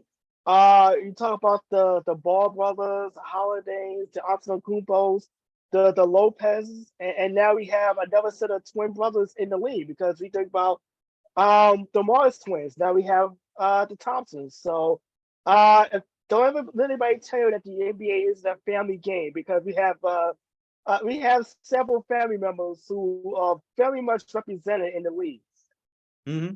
Yeah, and I think there's just a lot of interest, because, again, the Ball brothers are the last brothers to have been picked in the top 5. They just got picked in different years, 17 and 19. So what you see here, or 18 and 20, I don't remember. I think it was 17 and 20. I'm sorry. But what you see here is, again, I'll just go to Jay, since we are stalling for time, so we can get both Nets picks up. A lot of potential in this draft. I think one thing that you see the college scene, whether it be just the transfer portal going every way, which way but loose, you've seen a lot of ways going forward. I'm curious of why this is such just a overtime elite and international draft in 2023. Honestly, I mean, this kind of goes in cycles. I mean, we've seen it before where, there are some years where it's just that's kind of where people are looking, or whatever their particular need is. They feel that's where the guy is going to be that fits what they're looking to do. I mean, obviously with the addition, with the way the feeder league, used to be called the CBA, and now it's, the G League, the way that's kind of changed. And also with the introduction of overtime elite, it's kind of changed how some, and player personnel guys look at players. And I also think that the reason that some guys, that you tend to look at Europe maybe a little more than they used to. And I personally think that's the impact of, honestly, to me, it goes all the way back to Dirk Nowitzki coming over and making an impact that kind of got NBA player personnel guys out of this, this narrow mindset that, they're not good enough to play here. And they've kind of started to scout Europe better. They've made more of an effort to have a scouting presence in, the European leagues, and looking at their postseason tournaments, to see maybe they're, maybe the guy you're looking for to fit a need on your team, maybe he's not playing in the SEC. Maybe he's playing, in the French #1 league, So, I mean, and that's the Spurs have had Nowitzki started the Spurs with their, international flavor during those championship seasons. The minute you see these guys not just being, oddities, but actually, legitimate players, whether it's, your sixth man or they're, or even all the way up to being the face of the franchise.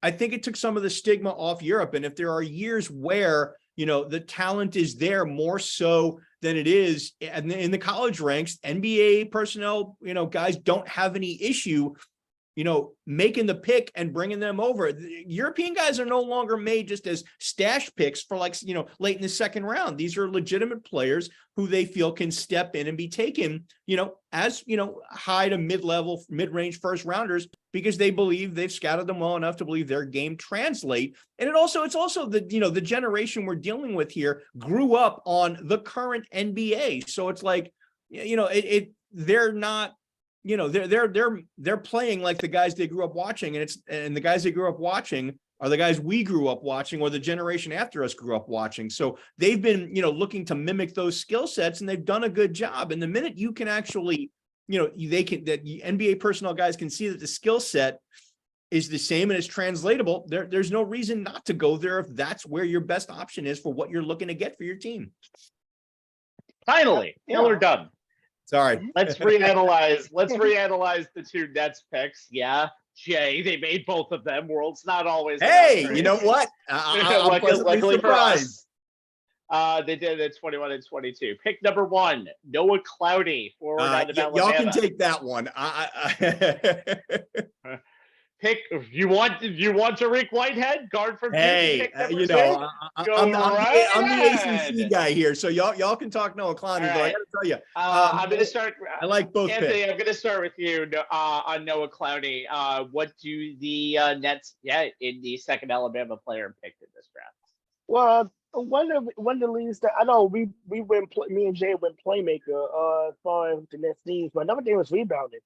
And obviously, this is a team that really don't have any bigs on that roster. And Nick Claxton, at least in my opinion, even though he played the 5, I always thought of him as more of a 4, more of a forward than a true center. And that's something the Nets just don't have. With Clowney, he gives him size. I mean, he's a 6'10" power forward, a 7'2" wingspan, excellent mobility. And he definitely will provide so defensive versatility for this team. And offensively, this game is not polished just yet.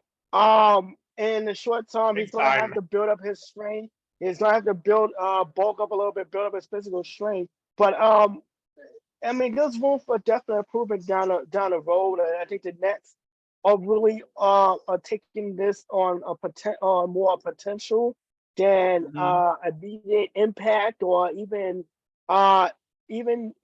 team fit. And this is a draft that we've seen a lot more as far as right fit, as far as best player available than in previous years. But I think with Clowney, at 21, I think I do like the fact that he's drafted in a position where he's not expected to jump in and be rookie of the year material right away. But as far as being able to contribute to a front court that definitely is lacking, and we saw what, again, that playoff series against trying to guard Joel Embiid or any big for that matter.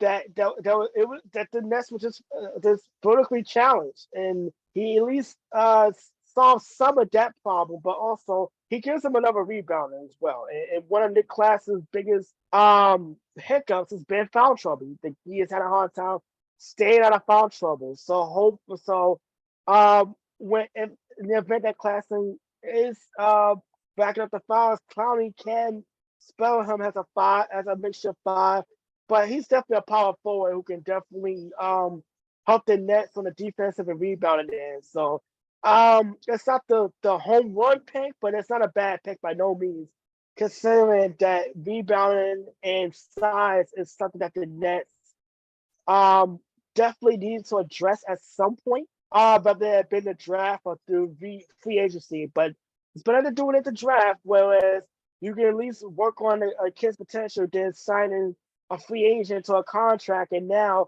it's not working out, and you might have to move on from him.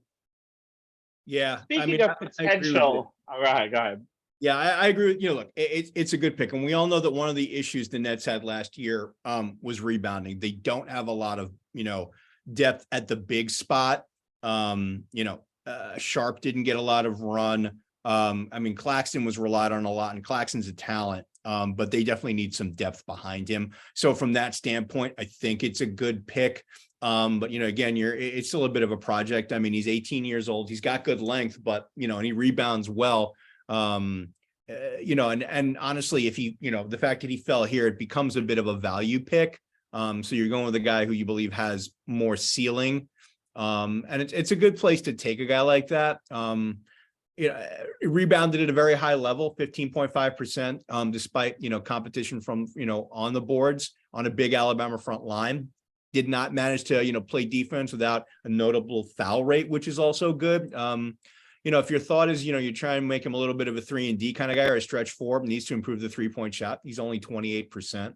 But the prevailing opinion is, his stroke's not broken. It just needs work. And, a little under 65% from the line. It's a little bit of concerning, but like I said, if the Nets are going to get back to their player development roots like they did under Kenny Atkinson, this is not a bad pick, at this spot. I mean, in terms of the guy they took at 22, Dariq Whitehead, 6'6" wing out of Duke, I actually, if you guys remember, when we were doing our college basketball preview, and the team that I was looking at was Duke because of, the number of players here. Whitehead was one of those guys. You got to remember, Whitehead was coming off injury, and that's still an issue here because, he's got good shooting ability, but his athleticism, which was kind of his big calling card coming out of high school, kind of suffered from his foot troubles last season. So he's now got to come back from a second offseason foot surgery, so you wonder, can he get that athleticism back? And here's the Athletics Draft Guide scouting report on him. And I'm going to read it verbatim just because it kind of needs to be done that way to kind of like really, lay it down in terms of what this kid brings or what the Nets are looking at. Every single regard, he's a bet. What he put on tape this past season in totality does not resemble that of a first round pick. Great shooter, but was largely deficient in every other aspect of the game. Below average defender, below average rebounder, below average passer. Struggled to get separation from, guys who were guarding him. You can lay a lot of that at the foot injury and, and the late season lower leg injury as, contextual factors, if you will, hindering him from having, a really good chance at succeeding and showing, showing the NBA what he can do. A legitimate case for throwing, and based on that, you can make the case for throwing out the season and going back, kind of diving back into what he did in high school to try and get an idea of what you're looking at or what you can potentially have as a player with Whitehead when he's healthy. Because right now you're working with incomplete information. There really isn't any way to know exactly how much athleticism he's going to have following that second offseason foot surgery. You're not, what he looks like as a player, even if you do and add his previous levels of athleticism. The team that selects him, and we're, the Nets here, they're betting on his foot getting better, getting back to 100%, allowing him to get back to his high school levels of, of twitch. Medical staffs and team trainers are going to be undeniably involved in the process. You got to believe that the Nets taking him at 22, they must have gotten positive feedback from their medical staff looking at him and at his records to see, to think that this was the juice is worth the squeeze here. All you can do is, the best you can based on the incomplete information and hope that, that the guy you're getting turns out to be the guy you think he's going to be. The good news for him is that teams are always going to need shooting and size on the wing, something the Nets need. Here's the thing, what you're basing this on a lot of potential. He's got good size for a wing, and you need what he can bring, and he can shoot when he's healthy. Here's my big concern with this is that, Anthony, when you talked about, we talked about the type of players, we wanted them to take at these 2 picks. My pick was a guy who would be, a glue guy, a connector guy, a guy who, kind of fills a really good role. To a certain extent, Clowney does that. He fills a need, and he's a player that they can kind of like utilize in some different ways. They see the potential to do that. What Anthony wanted them to take with one of these picks was a playmaker from the perimeter, a guy who can not just knock down a shot, but a guy who can create his own offense off the bounce. I don't know that you're getting that with Whitehead. Coming out of high school, it looked like he could be one of those guys, but now there's so much that's unknown. I don't know if this was the right pick here when there were other guys who could fit the mold that Anthony was looking at for them to take here that may have been a better pick for them. One of the things that for me, they need some shooting, right? I mean, other than Cam Johnson, if they keep him, who else do they have that you think can reliably knock down a shot from beyond the arc? And there's a guy that, I've been seeing a lot of people talking about, and it's kind of under the radar talk, but it's talk nonetheless. And it's Ben Shepherd out of Belmont, 6'5" guard who has kind of made himself into an NBA level, perimeter player who can very reliably knock down that shot. So, and if you think about who's left on the board, and you guys help me out here with in terms of who's left. It would seem to me that there are other guys that would have better fit the playmaking role that Anthony, and I agree with Anthony that they need, that's the type of guy that they needed, to take at that slot. I mean, the guy the Mavericks just took now out of Marquette would have been the guy I would have been a guy I would have looked at 21 instead of Clowney. But I mean, help me out, guys. Here, I mean, you guys have been paying attention to the board. Throw some names out there, guys who I think would. Well, you just picked. I have 4. I have 4 that I actually have for you. The first one is exactly who you're referring to, Olivier Maxence Prosper out of Marquette. That's a guy who literally has all of the qualities of that Alabama guy that you mentioned, and is a junior coming out of college. Explosive athlete, better passer, runs the floor better. Yeah, and has athleticism, and is a guy, doesn't have playmaking skill, but you have enough playmakers on that team to satisfy. I have 4. I prepared myself. He's gone now to the Portland Trailblazers, but I would have picked Chris Murray. Yeah, I think Chris Murray would have been a great pick. I mean, obviously he's Keegan Murray's brother, but he doesn't need touches. He gets effort, catch and shoot guy, good defensively, and can work his way perfectly for a team that he's 23 too already. So he's a guy who you have a lot of experience. He's not a child.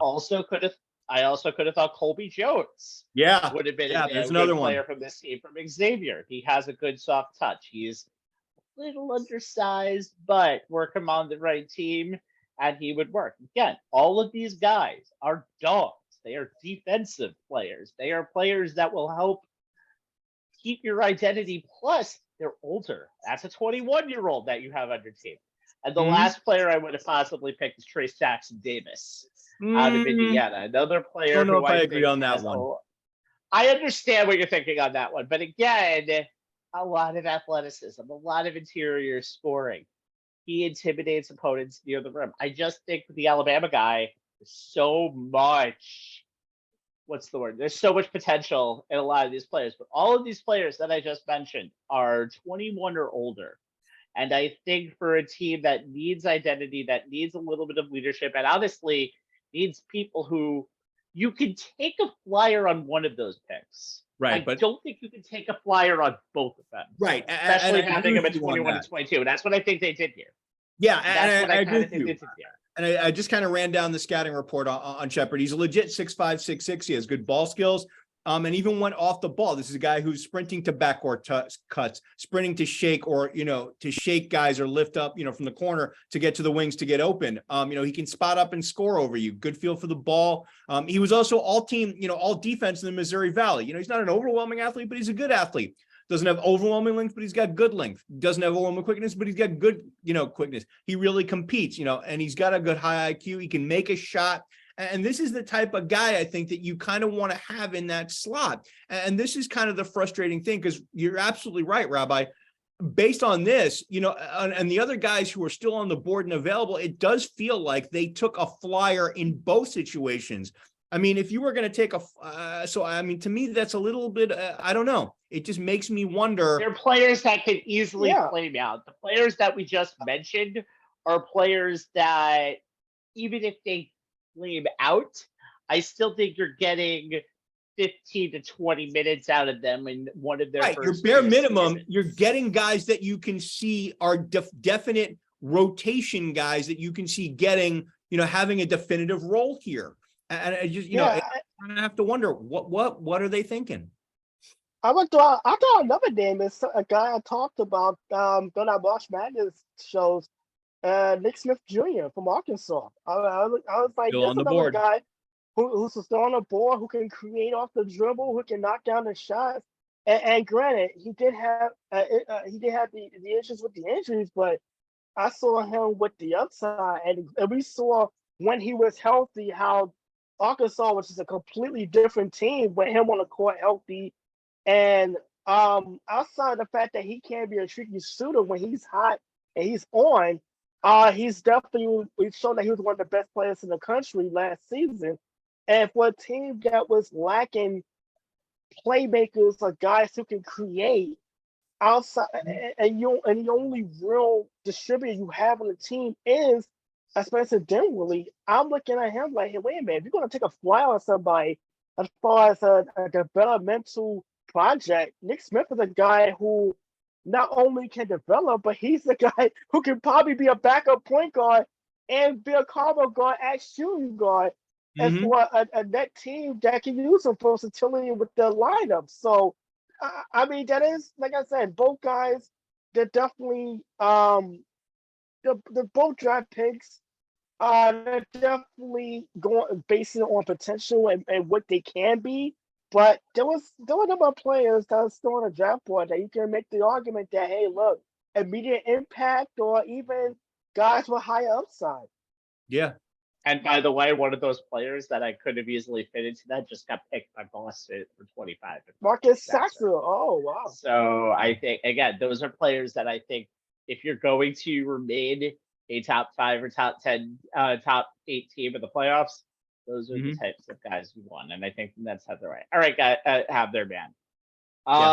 We're near the end of the show because my lungs can only handle 3 hours at a time. So I want to wrap up any final thoughts that you guys have from tonight, starting with Mr. Strait.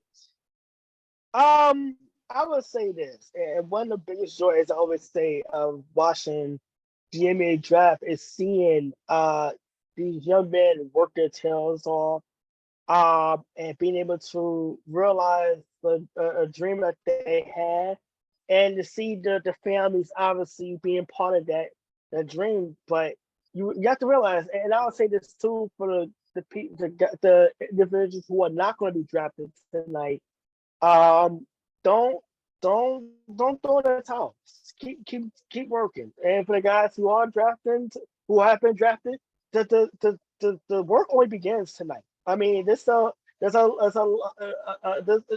starts tonight, and there's a lot to work to be done. And I just like to say, good luck to all the young players who are going to be drafted tonight, and the guys who are not going to be, that don't get drafted. Don't give up. Keep working your tails off. We just saw a Miami Heat team that has several players undrafted get to the finals. So yeah, it's never out of the realm of being able of making it to the NBA and making it to the ultimate step as far as being a basketball player. And I just say, just keep working. Yeah, I agree with you 100% on that, Anthony. You know, I mean, look at it. We're not, we're not going to be on the air for the second round, and you and I, the three of us have seen plenty of steals in the second round, and there are plenty of guys still on that board who, while they won't be a first round pick and therefore won't get first round money, they may get picked, with the second rounder and have a chance to, fight their way into a rotation or become get on a two-way contract. We've seen plenty of guys kind of work their way up from that and become mainstays of rotations, in the association. The one thing that, that's going to sadden me, when this is all said and done, is that one of my favorite college basketball players, a guy I've kind of really enjoyed watching the last 4+ years, who's going to go into the College Basketball Hall of Fame, but is probably not going to get drafted and probably will not have an NBA career of any kind. And that's Drew Timme. He's been a fantastic college basketball player. He's kept Gonzaga on the map, led that team to a national title game, even though they fell short. Was one of the best things about college basketball over his time in Spokane. And, it's just kind of sad for me that because of the way the NBA is and with the skills that he has no longer being prioritized in the NBA, with some rare exceptions, like my guy in Philly, Joel Embiid, we're not going to get to enjoy seeing Drew Timme and his mustache, on the hardwood anymore. And for me, that puts a little bit of a tear in my eye. I'm going to look at this through 3 prisms before we go. Number one, I am a little not annoyed, but I understand that the hot stove league has already taken over a portion of this draft with the move from Bradley Beal to the Suns on Monday. Kristaps Porzingis, a trade that we just didn't get to in time, which I think is a very good move. Getting him on basically just 1 year right now for $36 million and getting draft picks, although they didn't keep the 25th draft pick. It went to Detroit. There's some sort of convoluted bullshit that comes with all of that. That's going to work out for both teams, Rabbi. I really do. I don't, but I think it's going to work out. And I think getting someone like Marcus Smart on the other end, that's a big deal too. It's a game changer culture-wise for Memphis. But having that is something they desperately kind of annoys. Yeah, it kind of just annoys me a little bit that it kind of takes away from this night of just so many different stars getting drafted. But that's the business of the NBA goes. And by the way, Ben Shepherd just got picked by Indiana. Great. That's going to be a great pick for Indiana. But it kind of annoys me a little bit. But hey, I know what the business is, but just keep it in mind. Number 2, I think we're going to see again. I'm probably going to see him. I hope he's not a bust, but I think we see the age of one of the better players that we're ever going to see in the NBA, at least in the modern era, Wembanyama tonight. I think the pieces are there, and I think the hype is warranted for what he believes in. It just is not that hype. I think, though, like I said, there's no more sure thing that we're going to see in this draft for a long, long time to come. And you ready right now, Rabbi, to anoint him Rookie of the Year? You ready to do that right here and now? I would say Chet Holmgren has a very good chance to compete with him next year. I think it's going to be a 2-horse race, but I do think there's a good shot that Wembanyama is going to have it. But I think it's going to be a very interesting race next year. And the third thing, and the last thing, for all of those who aren't drafted yet and are getting drafted in the next round, if you are getting drafted during any Taco Bell commercial that is coming on later tonight after 11 o'clock, please note that you are probably going to be at least 2-time NBA All-Star, and you might also win a championship. I was looking this week to see do we know what commercial. This is, by the way, where Nikola Jokic was drafted. He wasn't even drafted on screen. He was drafted during a Taco Bell commercial in 2014. And that, so wonder no more. If you're not even picked, if you don't hear Mark Tatum say your name on the dais tonight, and you have to watch your name being flashed down, possibly during a Popeyes commercial, a KFC commercial, a Burger King commercial, a McDonald's commercial, consider yourself lucky, and possibly you're going to be better than those people picked up at 4 and 5. Yep. Yeah. All Okay. you need is a chance to get your foot in the door. I You think know? it might have been the case of Reno that was promoted. Yes, for we met the half- quesadilla Taco Bell. What are I you don't know what I doing? was doing. What are you doing? Uh. For Jay Kaplan and Anthony Strait, I'm Steve Rabinowitz. Thank God this is over. I mean, in a good way, not necessarily a bad way.